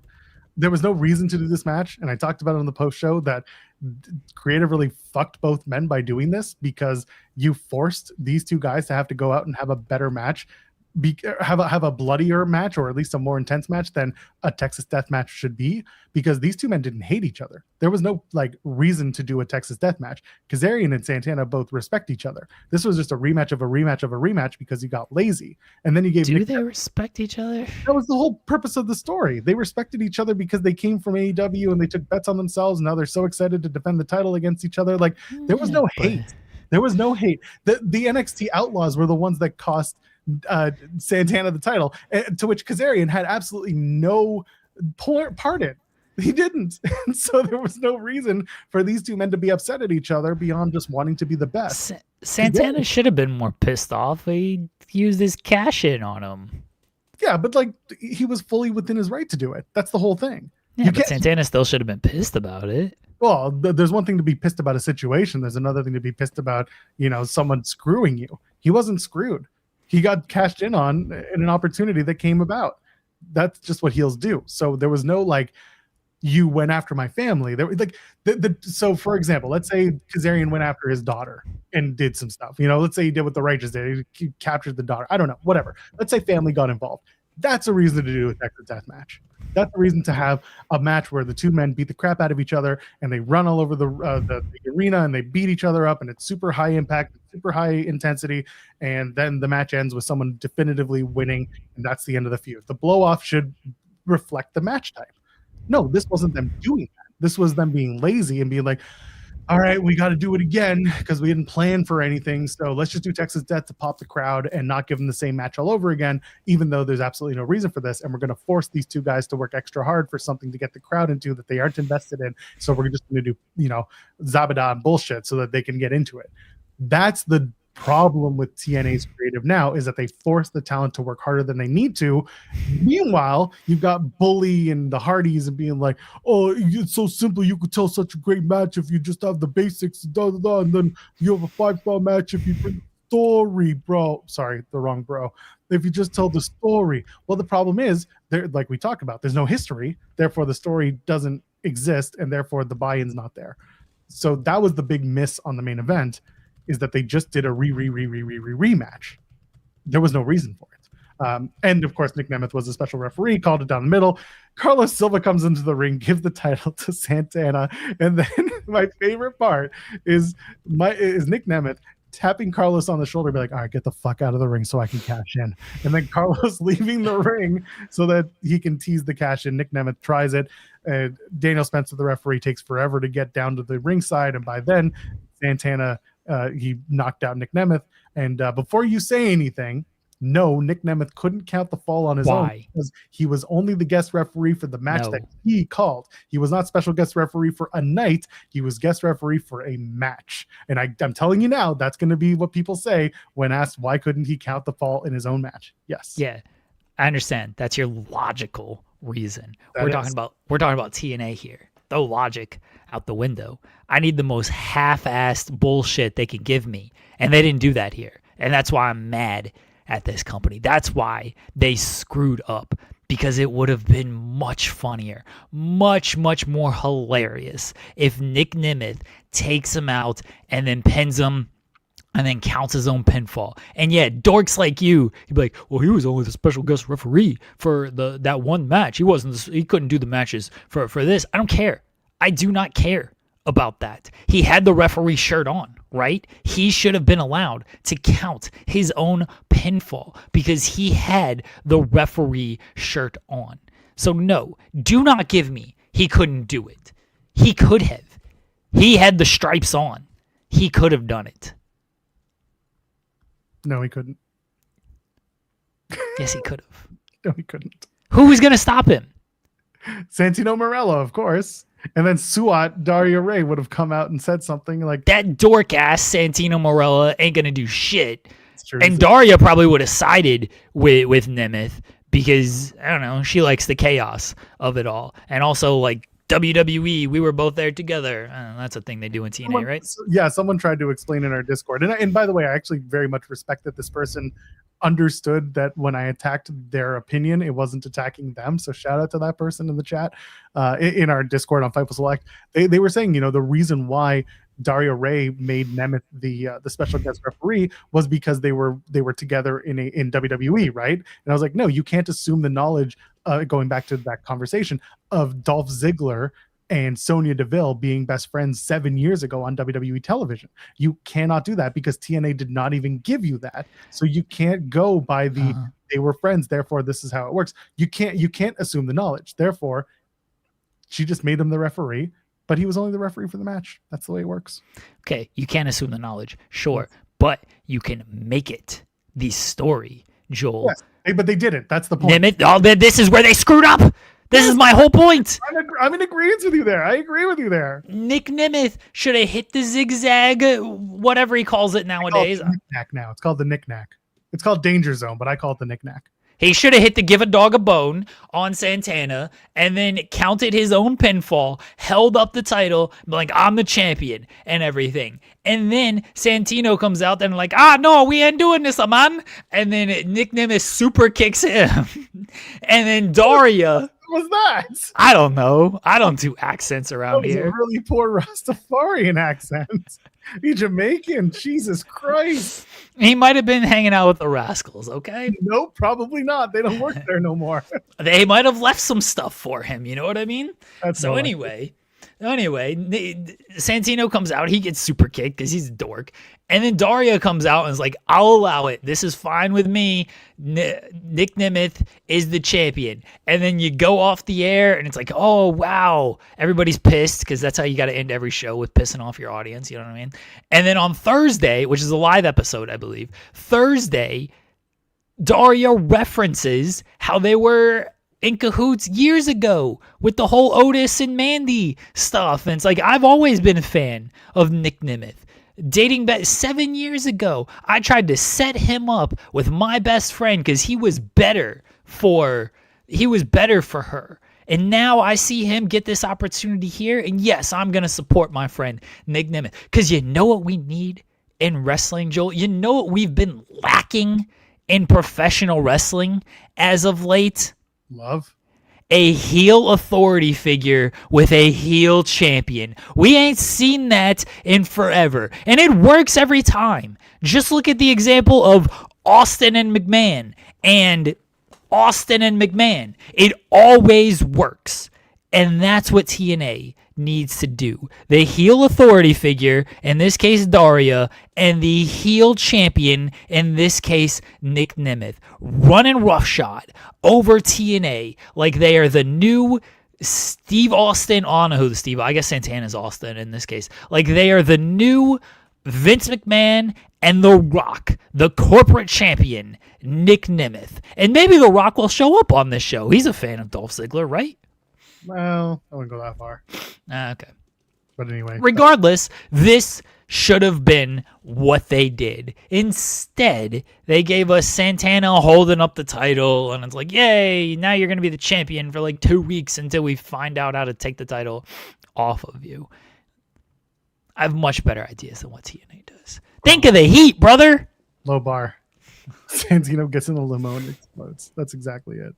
Yeah, That that was the main event, and someone on Twitter mentioned that the best part is that now we don't have to sit through another Kazarian and Santana match. Which I mean, don't worry, you think that. they'll get you back. Don't you worry. They'll do it again. We'll see where it lands. But yeah, other than that, you know what? The JDC match versus Edward Edwards was really, really great. I enjoyed it a lot. Go ahead. Can we talk about? I love Mike Santana. I thought this match was really great. That table spot was so fucking stupid. Yeah, it wasn't good. So dumb.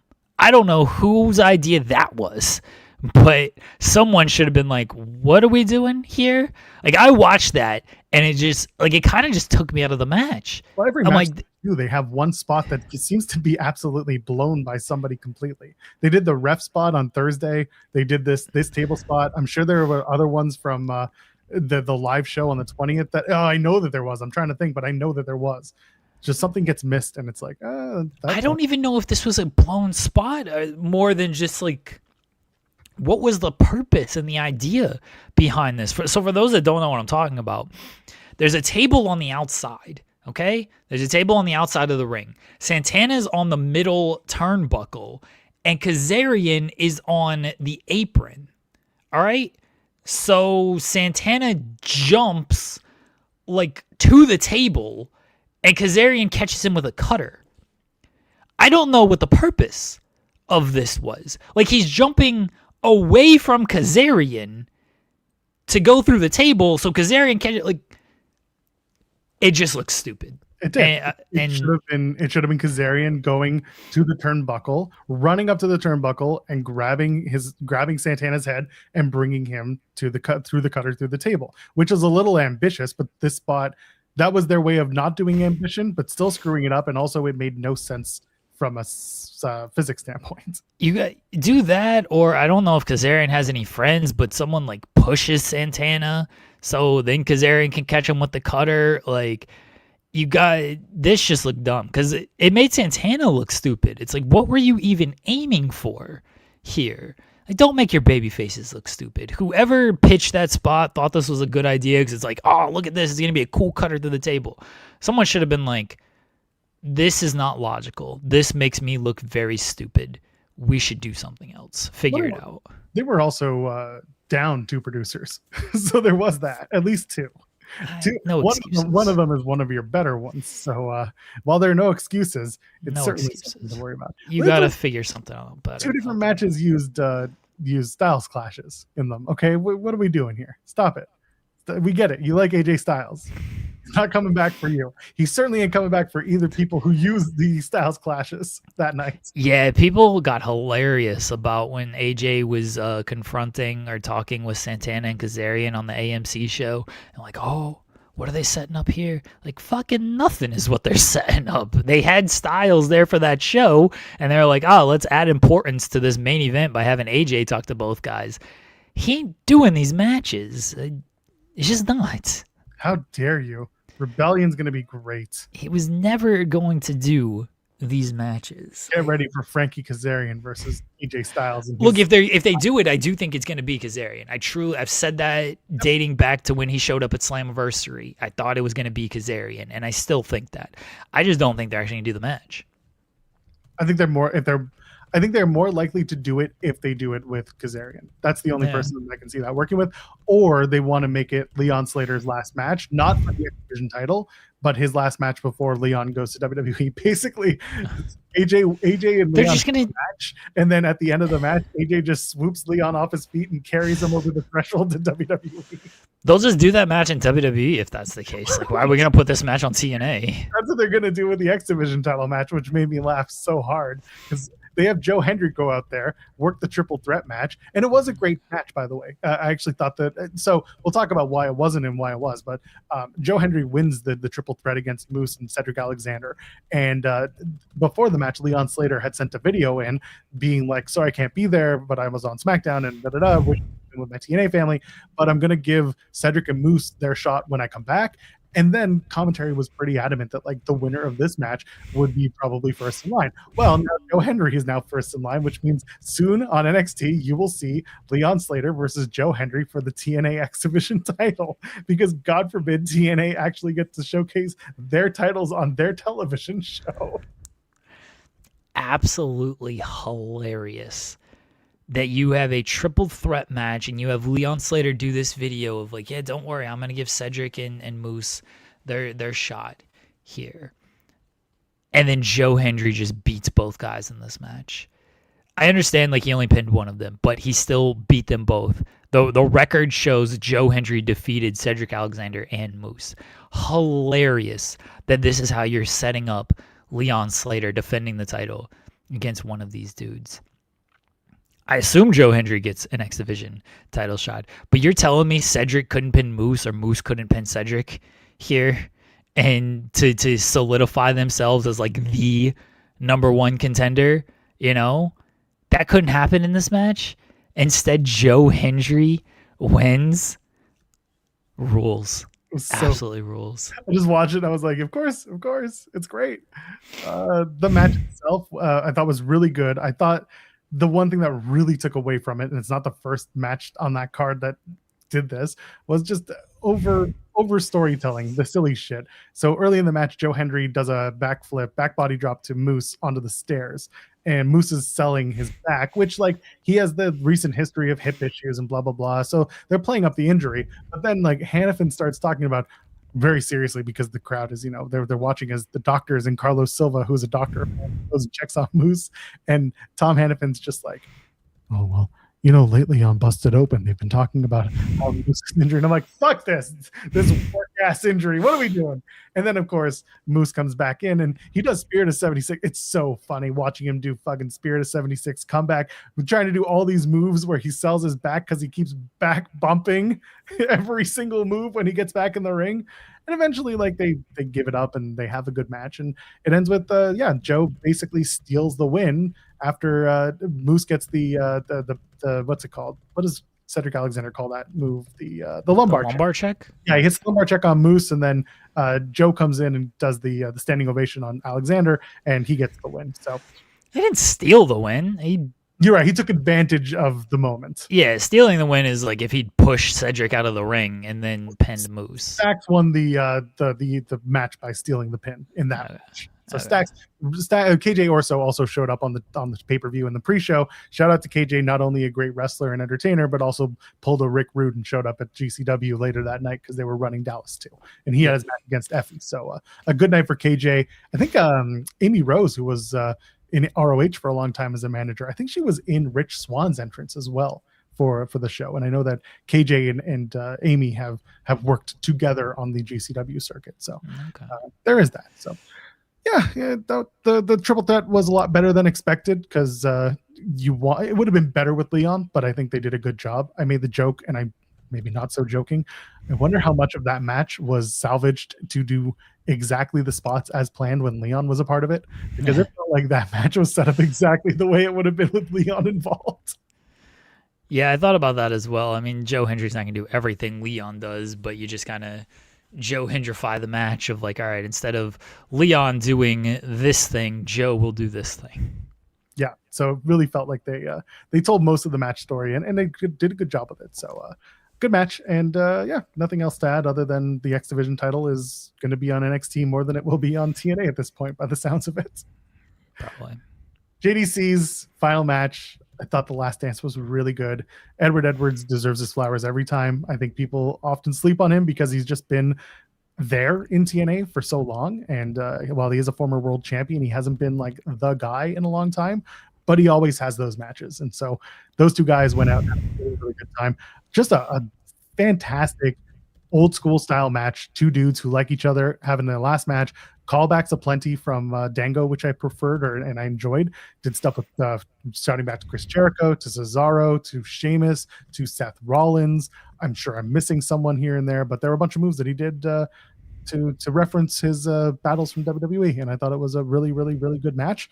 Wearing that Terry Funk gear, so you know he's going to be on TV next week. He's going to be the new member of the system. Yeah. What if he just introduces, now that they're tied with WWE again? Like, what if Fandango's just a new member of the system? Like, Brother, just bring that whole gimmick back. When he came out in the funk stylized gear, I was like, is he gonna swerve everyone and just be like, brother, I'm not going anywhere, and everyone just be like, yay, because I would have been like that, because I like JDC. I love the shit that he did when he came into TNA when it was under Demore. He was doing like, a God, I hate pro wrestling, and I was like, relatable. Hello Town, relatable, not knowing where you are most of the time. And then there was another one that was, he just had such stupid gimmicks, and it worked. But JDC's done, allegedly. But a really great way to go out. I hope that, look, this is a retirement match. So if it's going to be his retirement match, hopefully he sticks with it. If he doesn't, I'm not going to hold it against him. It's wrestling. I assume nobody actually retires. But I think people, and I'm one of them. I'm not going to pretend like I'm not. Probably underrate his career, because he never, he was on WrestleMania and he beat Chris Jericho at WrestleMania, and he got over to a certain degree with WWE. It was short-lived, and he got over when he wasn't supposed to, so that kills everything. But because he never main evented WrestleMania, never won a world title, was never in prolonged feuds for championships and everything, I think people might downplay his actual impact and ability. And he was a dude who was around for a very long time, did a lot of great work as Fandango, as Johnny Curtis, as he was a guy who he was better than The Miz in the ring. I'm not going to compare him to The Miz in the ring, because I think he's much better than Miz in the ring. But he's similar to The Miz in that you could give him kind of whatever, and even in a short amount of time, he could get over with it. And that's an ability in and of itself. Again, The Miz has made a career of it. Chelsea Green is making a career of it right now. And now he didn't have the success necessarily of, depending on how you define success, he didn't have the success of Chelsea or Miz when it came to championships and things like that. But there's still a very big talent in being able to do something like that. And I think he's going to fit that a similar boat. And it's, funny that they're attached. He's going to be very Tyler Breeze-esque whenever Breeze decides to hang it up as well. As people are going to remember Breeze as a really, as JR likes to say, a solid hand kind of guy who never maybe had the championship and WWE level success that people think of when they think of all-time greats. But there's still a talent to being just a really good in-ring worker, a really professional in-ring worker, and taking something that should not work and giving a limited amount of time with it and making it work. And that's what he did as Fandango. That's what he did with Breeze. That's what he did even as Johnny Curtis during the early NXT days. And there's a lot of talent in that. It's been on that circuit for a long time, and we hope that he finds his post-wrestling high and doesn't just come back for 20 more returns. And if he does, it's his call, and I hope he enjoys it. I think I don't know what he wants to do. If he wants to be a producer somewhere, I think he could be very helpful in that regard. I think he has ventures outside of wrestling that he might tend to. He was flipping houses for a while. Yeah, so maybe that's, he was liking that too. Yeah. So I whatever he ends up wants to doing is he'll finds happiness with it. That's all. Yeah, absolutely. Hardys and Righteous was a match that happened. I don't really have much to say. It's the Hardys, so people want to talk about it, but it wasn't a very good match, to be perfectly frank. And the Hardys retained. Why are you perfectly frank? Because I don't want to be perfectly Joel. Oh. I'd rather be perfectly Frank. Frank Hardy. Mm. Anyway, the match happened. There wasn't much to say. Hardys won, I should say. They're going to do it again. You know what? I said this on the post show, and then Jensen immediately said something that I regret saying what I said on the post show, which was, so I was talking about the ways that TNA can differentiate themselves. And I'd mentioned this to others. That includes being different in your presentation, because while Wrestle House and the Hardy Compound and the Undead Realm weren't for you, they were for someone, and they did something different. And as a result, they grew out of those different ideas. The more they got out of the box, the more people were willing to at least like listen. I think if they continue to build on the out of the box ideas, then TNA can at least be presented differently. One thing that I didn't care for the Mara Sade and Nic Nemeth or Ryan. That match rolled. That was stupid, but like I know you're gonna love it. But the point is, at the beginning of the match, Hannafin says, this is an intergender match. This is something that we do that most other companies don't, which I appreciate him saying it because the other nationally televised companies are not doing regular intergender matches, whereas TNA was, and at one point they did have a woman, regardless of who she is, they did have a woman as their world champion. So like there is at least a precedent set at TNA that intergender wrestling is completely on their product list. It is something that they do. So when I said all this and like you bring back all these things that people didn't necessarily love, Jensen was like, yeah, they'll do it at the Hardy compound. I was like, oh, son of a bitch, please don't. And he's like, yeah, but you said. And I was like, I guess I did. So if they do that, or as long as they don't do it, the Righteous once did a fight in ROH. This is how they reintroduced Dutch, where they were in like a high school gym in Maryland where they were taping, and whatever the match was at the end, Dutch like chokeslammed or did something off of the bleachers. It was just very much a high school gym, and I was like, just not that. But the idea being that TNA presents differently, that could be a good thing. Do wrestling outside of the traditional spaces of the wrestling ring. But yeah, I don't know if you have anything to add about the Hardys and the Righteous. They should do the Hardys and the Righteous in a church. Sure. Honestly, that's fine with me. Be as sacrilegious as you want. And then James Harden is just sitting in one of the pews, just eating popcorn. And Hook is over on the other side, just eating chips. And then they stop the match, or maybe they continue the match. And Jeff Hardy, it has to be Jeff. Jeff is like, Jesus? As he's looking at James Harden. And Harden can just be like, nah. That's it. Harden gets the big eyes, like that one gif of him. He just gets the...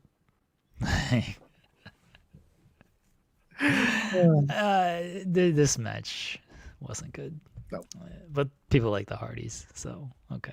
They're going to run it back. Not the X-Division, sorry. The Knockouts title match was very good. I think Zarya made the most of her situation. Again, they had to work a little harder to get the crowd into it. Another situation where the match was great. Someone said, cut the mustard.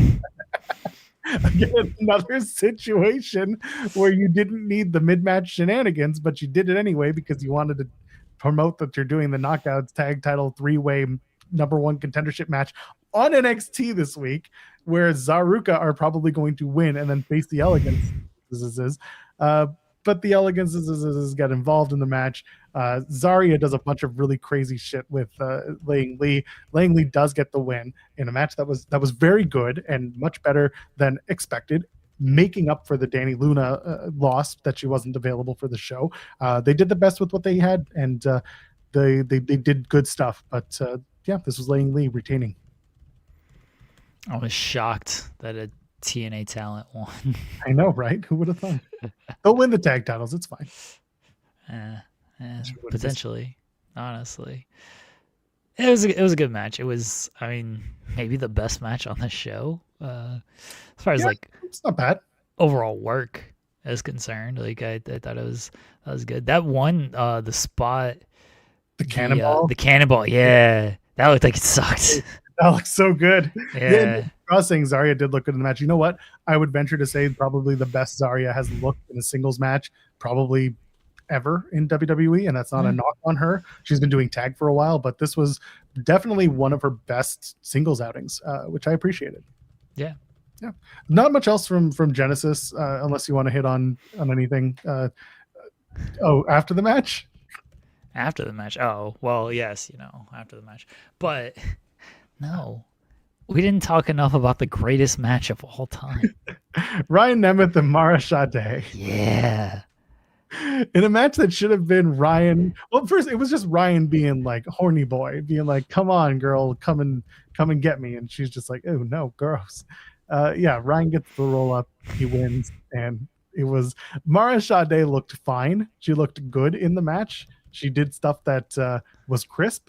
Ryan is a good base, and Ryan is entertaining. And that's about all I have to say about the match. You loved it. I know. Of course I loved it. This is the most bullshit match of all time. It was the most could have been on Thursday match you could have done. No. Thursday. I mean, imagine people already hated that show. Imagine you added this match to that show. It wouldn't have booed Dixie after that. Really terrible. No, they would have loved it. This match was so up my alley in that it was terrible, which means it absolutely ruled. I don't know why Ryan Nemeth needed to win. Like, why couldn't Morris Sade just like win? Like, you're not gonna do anything with Ryan Nemeth. He's a comedy dude.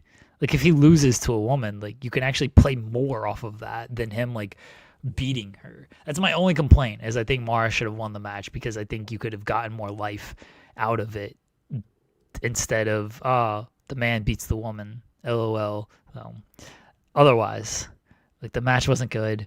I don't know who's clamoring for like 5-minute Ryan Nemeth matches, but I'll give you a hint. He was in the main event wearing a referee shirt. See, but this is where they could. The authority thing would work even better if Nic is the champion, Daria is the evil authority figure on his side, and then you got clown ass Ryan Nemeth with them as well. He's like the Stooges. He's like Patterson and Briscoe together here. This is such a good idea. I've got The Rock, I've got Vince, and I've got Patterson and Briscoe already laid out. Oh, God, this sounds terrible. Oh, God. No, there's nothing you can say that can make me want to do this. Rules. Absolutely rules.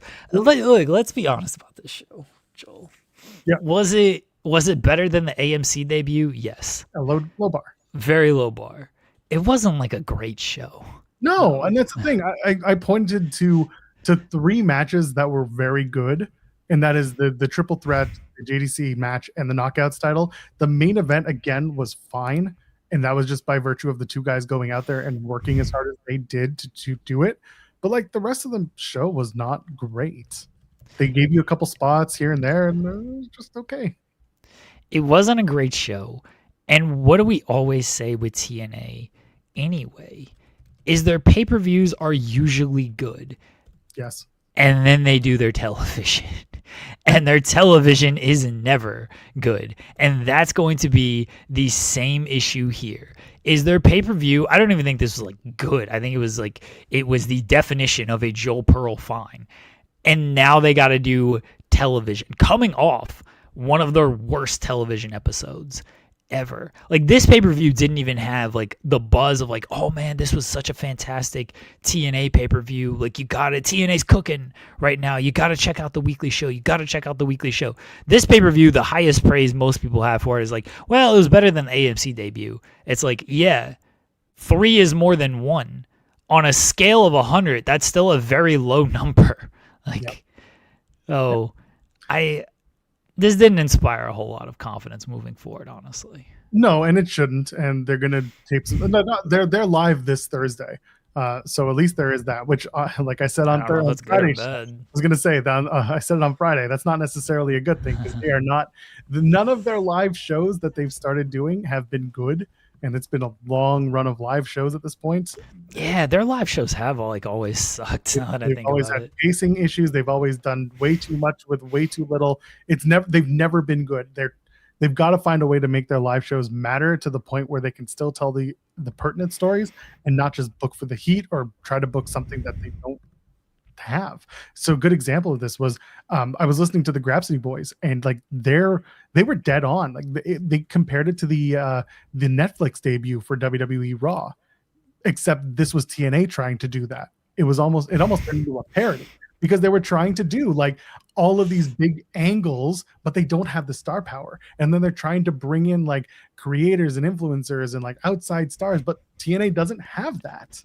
So instead, what they got was like a very low rent parody of the NXT or the Raw debut on Netflix. I thought that was very apt. It was exactly what it was. I like that comparison. Shout out to Phil and Reg. I like that comparison. The problem with it is AJ was not half toasted out of his mind trying to be like, yeah, I know I was here, and he's been gone for a while. But like Dixie Carter, we're friends now. It's all good. Forget about you fucking me over on that contract and that terrible Claire Lynn. We're good. Everything's good, Dixie. That's what we really needed from the show. That's a good comparison, though. But I did need half toasted AJ trying to make sense out of shit. Yeah, Phil and Reg, they nailed it on Saturday. Go listen to Grapsity. They made a very good point about that, and I was like, yeah, you know what? I see the vision. I think they were right. Yeah, that was Genesis, and I'm gonna do the live post show, and then I think it's time for a come to Jesus moment with Sean. Maybe it'll be when they're live and when they do their pay-per-views. Come to James Harden. Sean and I are gonna cut some mustard. We're gonna talk about it. I might change it so that I'll do the live TNA shows and I will do the pay-per-views, and that will be that. Joel's a coward tapping out on TNA. Yeah, dude, I don't want to start doing a 11 p.m. post show. Yeah, the 11 show sucks. Yeah, like those shows not ending till 11 is awful. Ryan saying just do a live watch along. Brother, I missed those when they were 8 to 10 and you can Twitch co-stream them and everything was good and everyone would just call in on Skype in the middle of the show. Like those were fun. Those were the stupidest and funnest times for the TNA post shows. And we didn't even post shows. It was just watching the show just to watch it. And everyone would have to shut up whenever they did the Scott Steiner match video that they'd always show inevitably on screen. Oh God, those were the days. Then Mel Santos would come on the screen eating her dinner, talking about her husband who's on the other side of the camera eating chicken or some shit. And people are like, oh shit, they still work for the company? Exactly. We're like, well, one of them does. They're just sitting in just a white room she was sitting in with a bunch of books propped up with her phone. Oh, those were the days, is right. Those are the best. Anyway, I think that might be the plan moving forward is TNA will get my live post shows and not the taped ones. And then we'll do the pay-per-views still. But what a amazing it's Mel Santos, Lizard Steve. Anyway, we got a super chat from Speed Punk saying, did we talk about Busta and the Brain, Jordan and Alec getting signed by AEW? Because heck yeah, let's go. I did want to save that for last. Some contracts coming out. We talked about Hobbs. He's done with AEW and presumably going over to WWE. But yes, after the Limitless show, MJF had a great match with Alec Price, right? Yeah, not Jordan Oliver. Yeah, with Alec. Yeah, Alec had the match against MJF. Yes. Yeah, I was going to say they look the same, but not exactly the same. Anyway, Alec and MJF have a great match. MJF wins, and then they announce that Bust and the Brain, both Jordan Oliver and Alec Price, are signed with AEW. Very, very great get for those two. Very excited to see them move over. And I know you have had both men on the show. I've talked to Jordan on one of the shows. We've definitely had Jordan on this show. Yeah. I don't remember we had Alec on this show. We've had Alec on Spotlight a couple times though. I know we've also just spoken to Alec at shows. I've spoken to both at shows. Anyway, point is, I personally like both guys, and I'm really excited for them. I'll give it to you because you've also spoken to the guys as well and interacted with them. Yeah, I like both of them a lot. They're just two good guys, and so that goes a long way. And two like really great wrestlers. I know Jensen was heavily praising Alec on Thursday's show, and then lo and behold, 24 hours later he got signed. But yeah, those are two guys who have been ready for television. Look, I don't expect them to come into AEW and immediately get like some big high sustained push. I suspect they'll be on ROH for a little while and just kind of get more used to television, because even though they've been around on the indies for a while, they haven't done like a ton of television. I think they were both in MLW for a little bit, but nothing like super sustainable. And then they've done like indies like on TV, on Triller or IWTV or whatever it might be. So they've done that, but it's a different ball game, like actually wrestling for television. So I imagine they'll be on ROH a little bit. The biggest thing to this, and this kind of goes back to a TNA point, and this was something SP3 mentioned the other day, and people have mentioned this throughout, but this is where it just feels like TNA like misses the boat on stuff of who is TNA for. And I know people brought that up after Jordan and Alec got signed. And then, WWE's looking at guys like Starboy Charlie and LeBron Cozone for as well. And, they're just signing Javon over the past few years and stuff like that. And they're using Leon. And it's like, these are, I guess TNA tried to use Leon. Well, visas, Jeremy, visas. Yeah. But this is where the whole like who is TNA for type of thing is. They used to hang their hat on We Are Pro Wrestling, and they were kind of the mainstream. They were kind of like AEW. They were like the mainstream indie almost. But then they had some star power with WCW guys. But they stood out because of the X division and stuff. Well, they no longer have that because AEW is, where the best wrestle. And then they can't do WWE better than WWE. Nobody can. It's not feasible to do WWE better than WWE.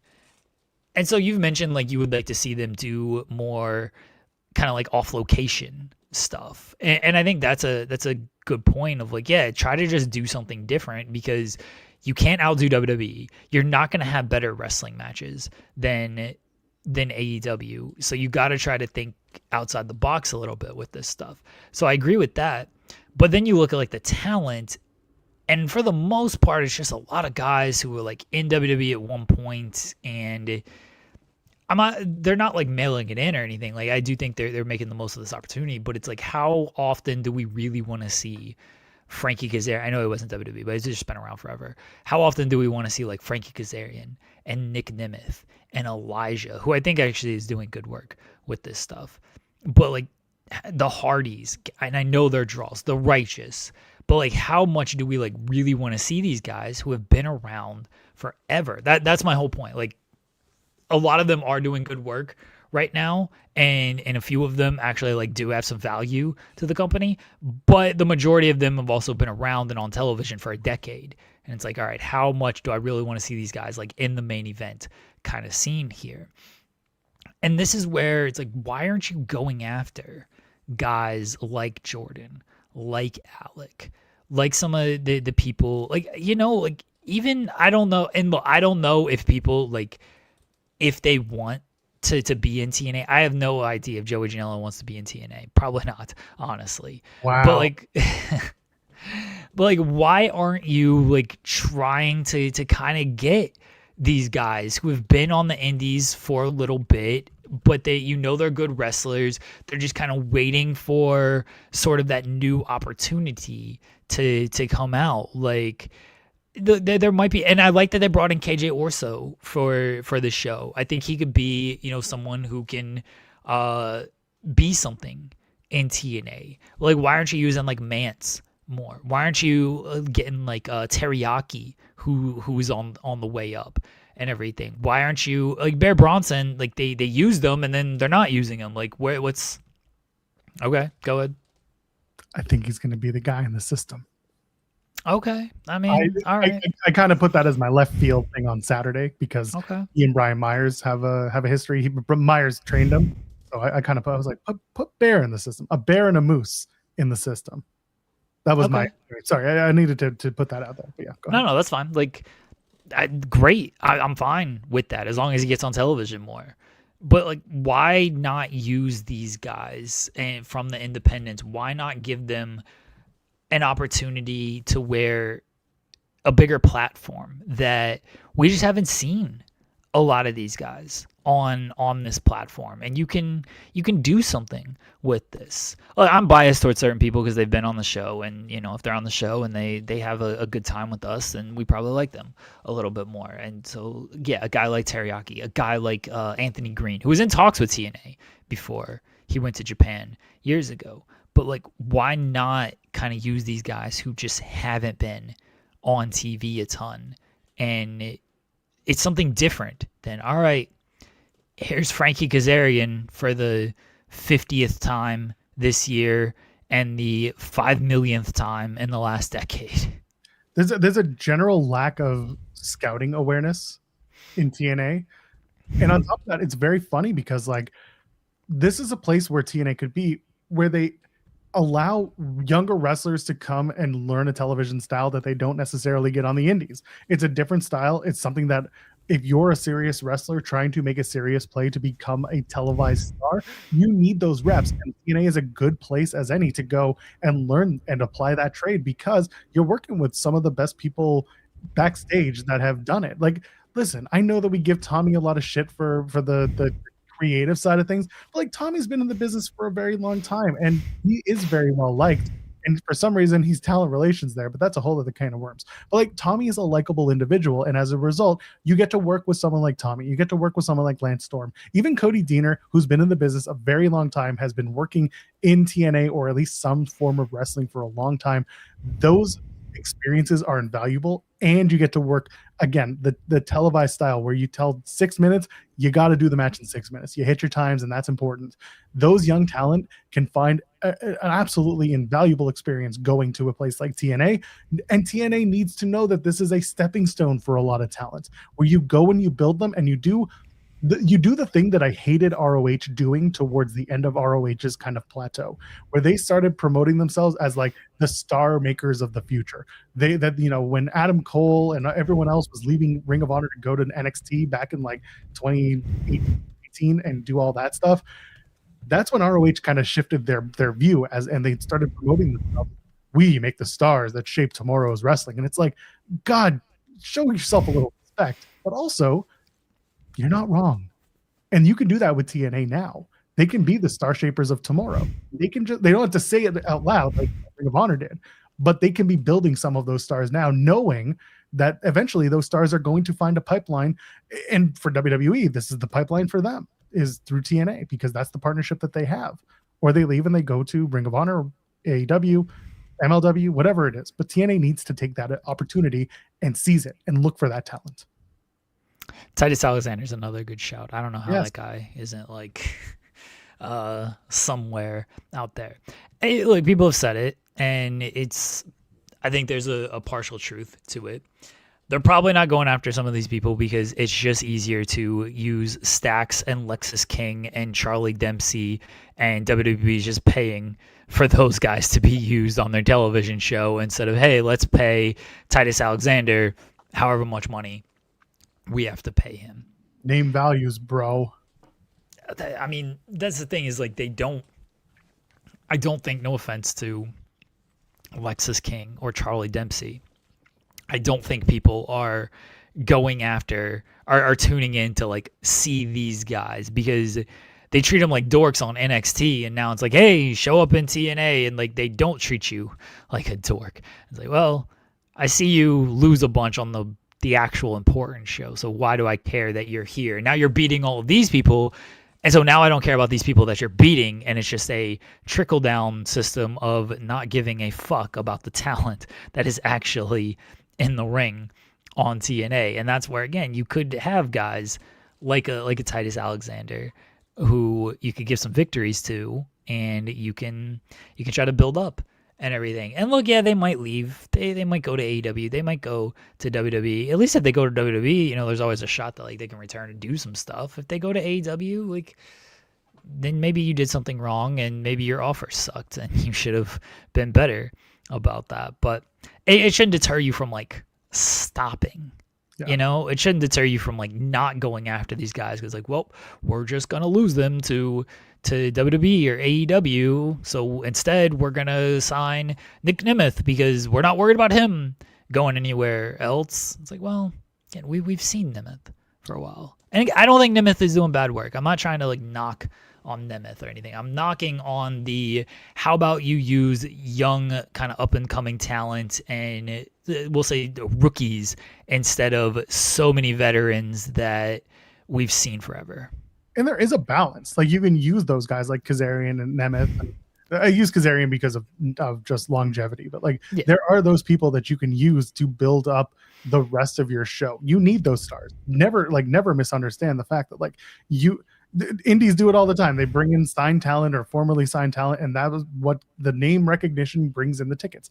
That's understandable, but you would then have to put some emphasis on building the people that you're bringing in elsewhere to have good matches and to build their experience and to build their portfolio and their stock, so that as they rise up the card, more people are buying tickets for wrestler X that I brought in and not for wrestler Y who was in WWE 7 years ago. Like, this is the importance of building a wrestling brand like TNA, who used to be like, we have Jeff Jarrett and the rest of WCW 2000s cast off. Look at them. Oh, but also we have all these new guys that you never saw because you didn't watch Ring of Honor when it was starting out.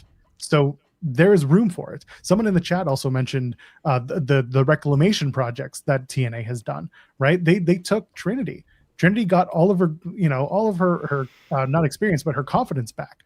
She said it herself by coming into TNA, getting those opportunities to work and get better. And then she came back to WWE and eventually found herself in not only winning the world championship, but like just having a great character and building a fan base that like rebuilt with her. That's what TNA was able to give her, was that confidence to reclaim what she was good at. She became a better wrestler. And I was really happy to watch that grow when she came in and to cover that, because you saw it in real time. So there is opportunity there as well for these older wrestlers who still want, and I say older as in older in the business, to come in and like reclaim their glory, so to speak, while putting butts in the seats.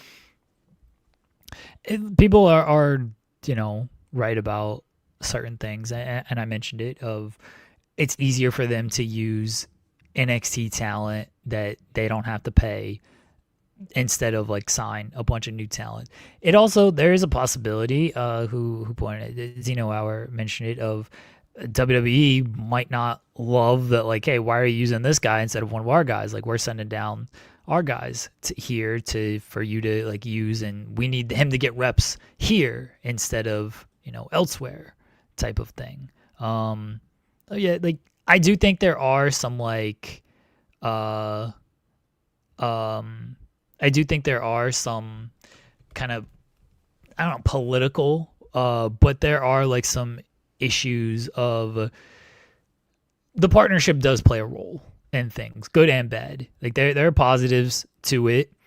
I don't know how many positives for TNA, but there are also plenty of negatives for TNA as far as these things. But it would be nice, again, if they just like established themselves as something different. Again, I don't know how much they can because of the partnership. And, if they can't, then they can't, and that sucks for them, I guess.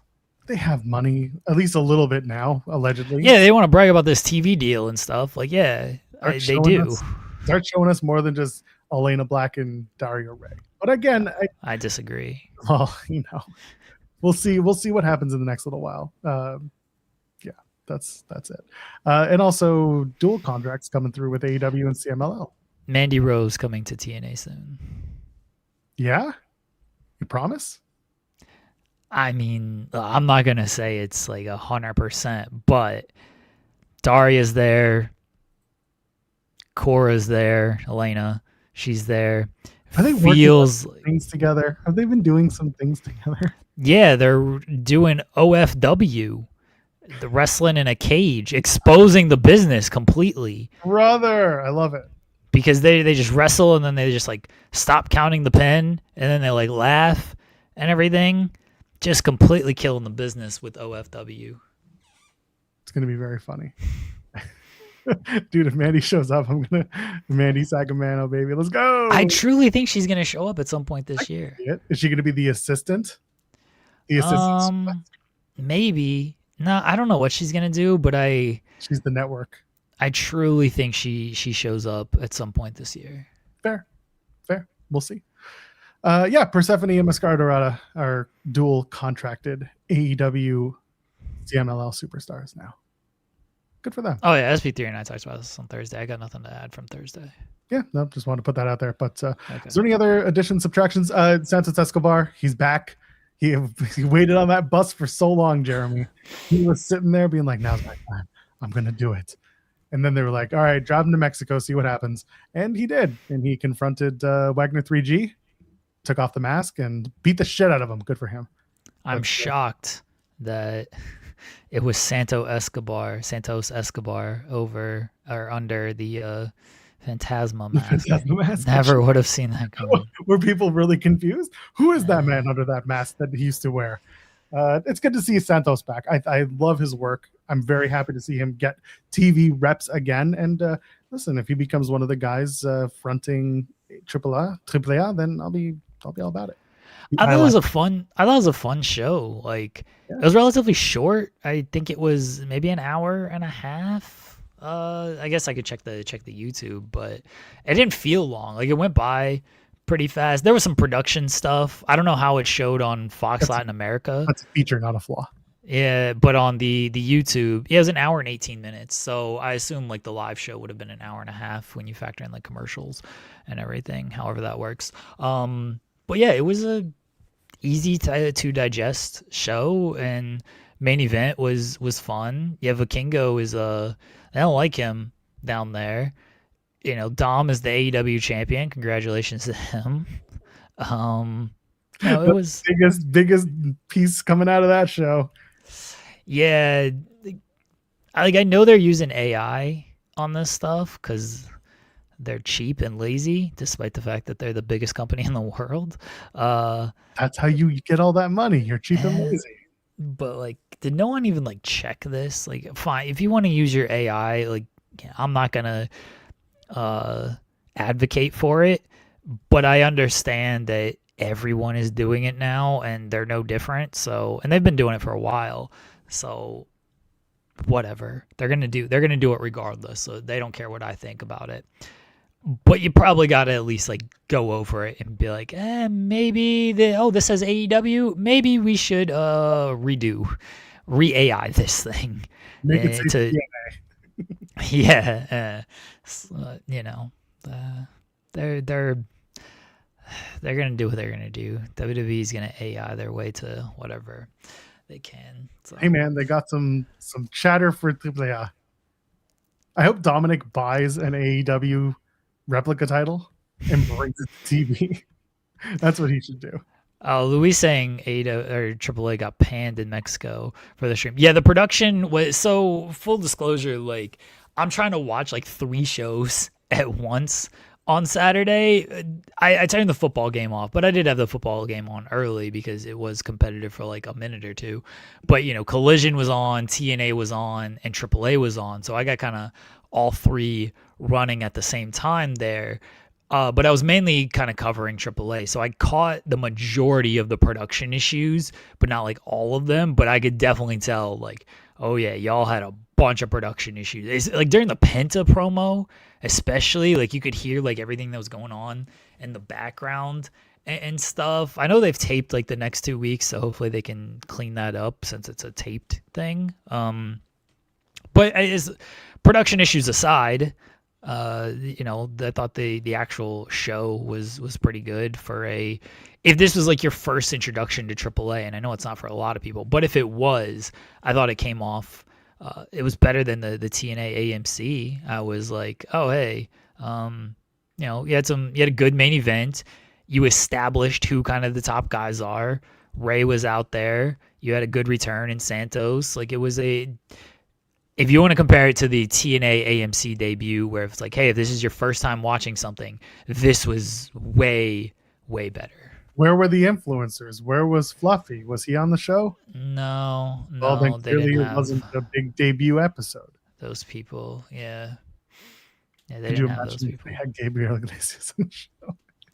Big WWE fan. He's wearing a AAA shirt somehow that he got made, and it's the AAA logo and the Undertaker.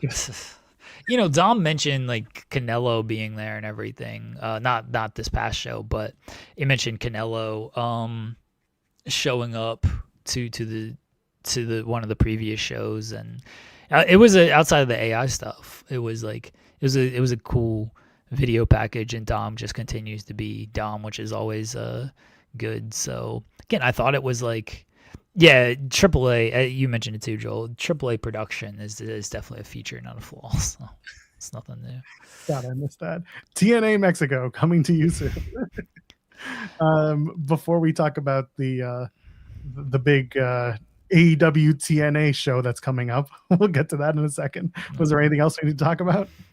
No. What was your moment of the weekend, Joel? I don't know. Do I have one? Let me think. it was nice to see the Rascals have their debut. As bittersweet as it was on Collision, I thought it was a good way to introduce them. I thought it was a nice way to bring them into the fold with AEW, and Lexi Nair should have gone into the room with them afterwards for a little session. That sounds worse than it was, but oh well. Phrasing's not my strong point. My moments of the weekend was Mara Sade and Ryan Nemeth in one of the greatest matches of all time. It will go down in history with Sharmell and Jenna as a top tier TNA match. Not quite as good as Sharmell and Jenna, but when you factor in the fact that both of these people are trained and Sharmell and Jenna really weren't, it's up there. My moment of the day was burying Jesus.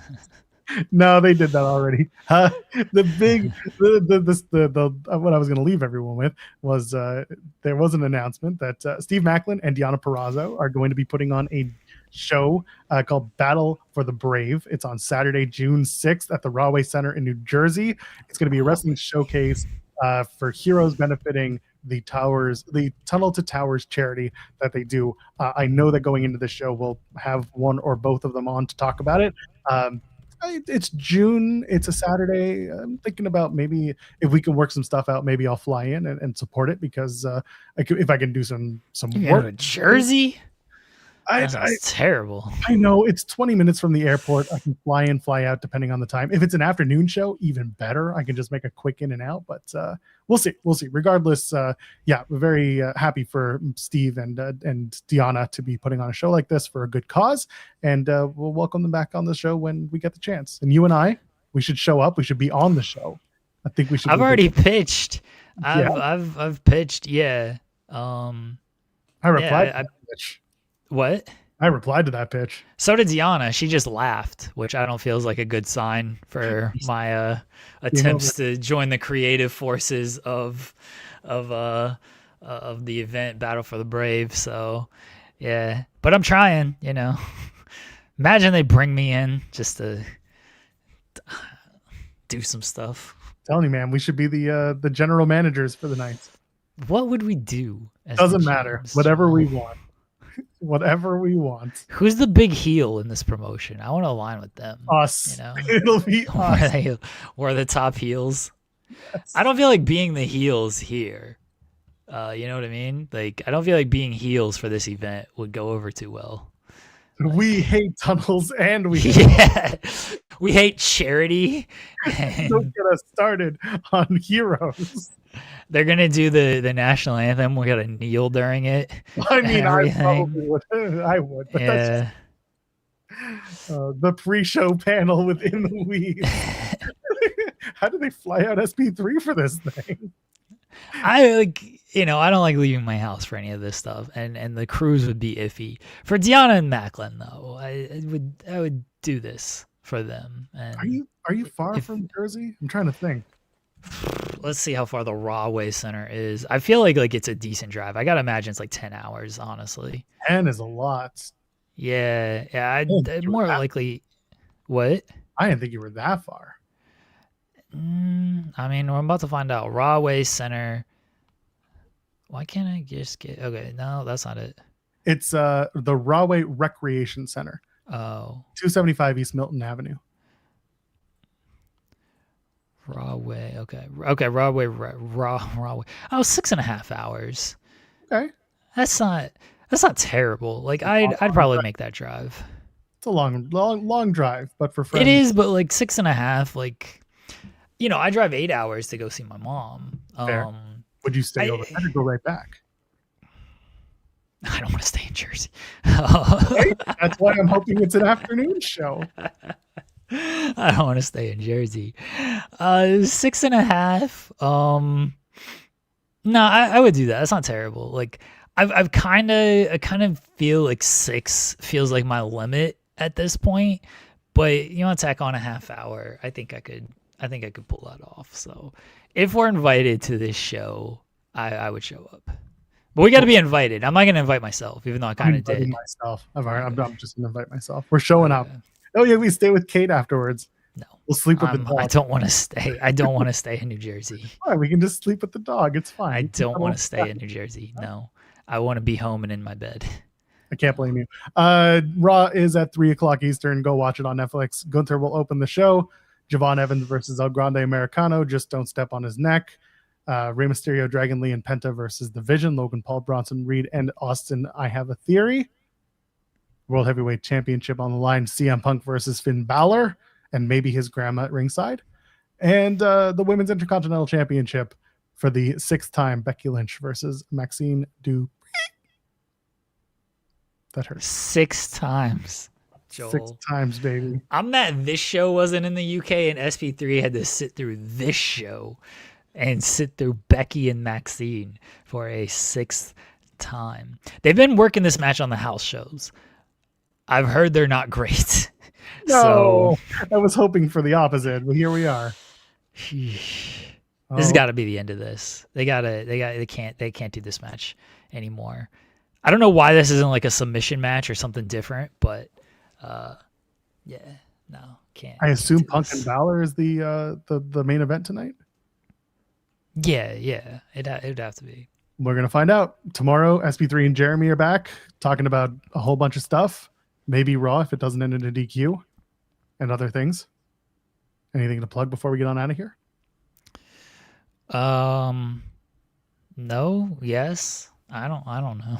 Yes, no, maybe, I don't know. Can you repeat the question? Do you have anything to plug? Yeah, Malcolm in the middle. No, I'm looking at tickets for the game and I don't think I'm gonna go. Like, tickets aren't like expensive. It's not like, I don't have the money for these tickets. This is coming down to like I don't feel like leaving my house.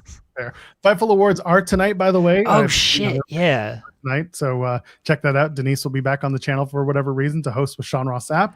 Presented by NordVPN. I can put over the sponsor here because they did a great job putting over Fightful for this award show, prestigious as it is.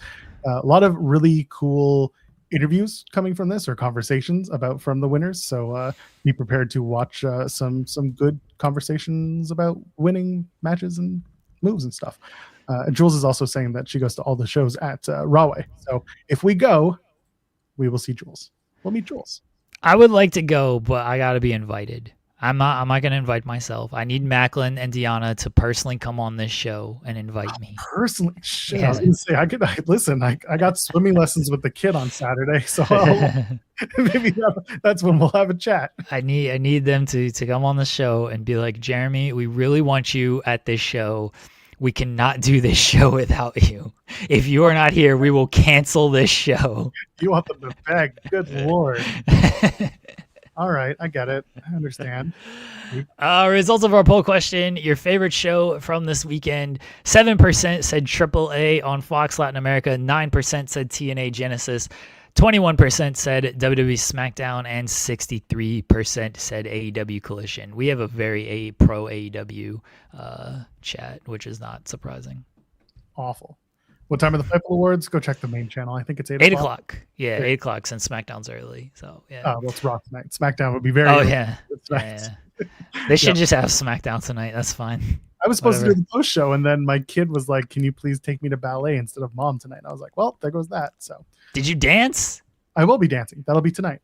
Oh, really? That's why I'm not doing the Raw post show this afternoon, because I'm not able to watch Raw live because the first hour I have to go pick up the kid and go to ballet with him. Are you going to have video? Well, this is the 3rd week, so probably not this week, but there is a recital at the end, and yes, there will be some video, and I might share it with the 3 of us, not the rest. Well, yeah, that's fine. But I shared my dancing video with you guys. If I do it, I will take video, and you and SB3 will be able to see it and critique it. Well, enjoy critique it. Just laugh at you. That's fair. The dads all laugh at each other. That's just what we do. Yeah. What did we accomplish today, Joel? We talked about a lot of wrestling for better or worse. We made TNA better, even though they don't know it yet. And we discovered that you can level up characters who came in with questionable gimmicks. You're going to have to watch the whole show to find out why and who and where and what. The biggest thing we accomplished, everybody, is James Harden is Jesus, and he cannot cut the mustard. Cut the mustard with us tomorrow, 10 a.m. Eastern, and all through the week, Monday to Friday. We're going to be back. We're going to do it all again. SP3 and Jeremy tomorrow. I'm back on Wednesday. For those two, for me, ladies, gentlemen, friends beyond the binary, leave a thumbs up on the way out, and we'll see you in the next one. Cheers.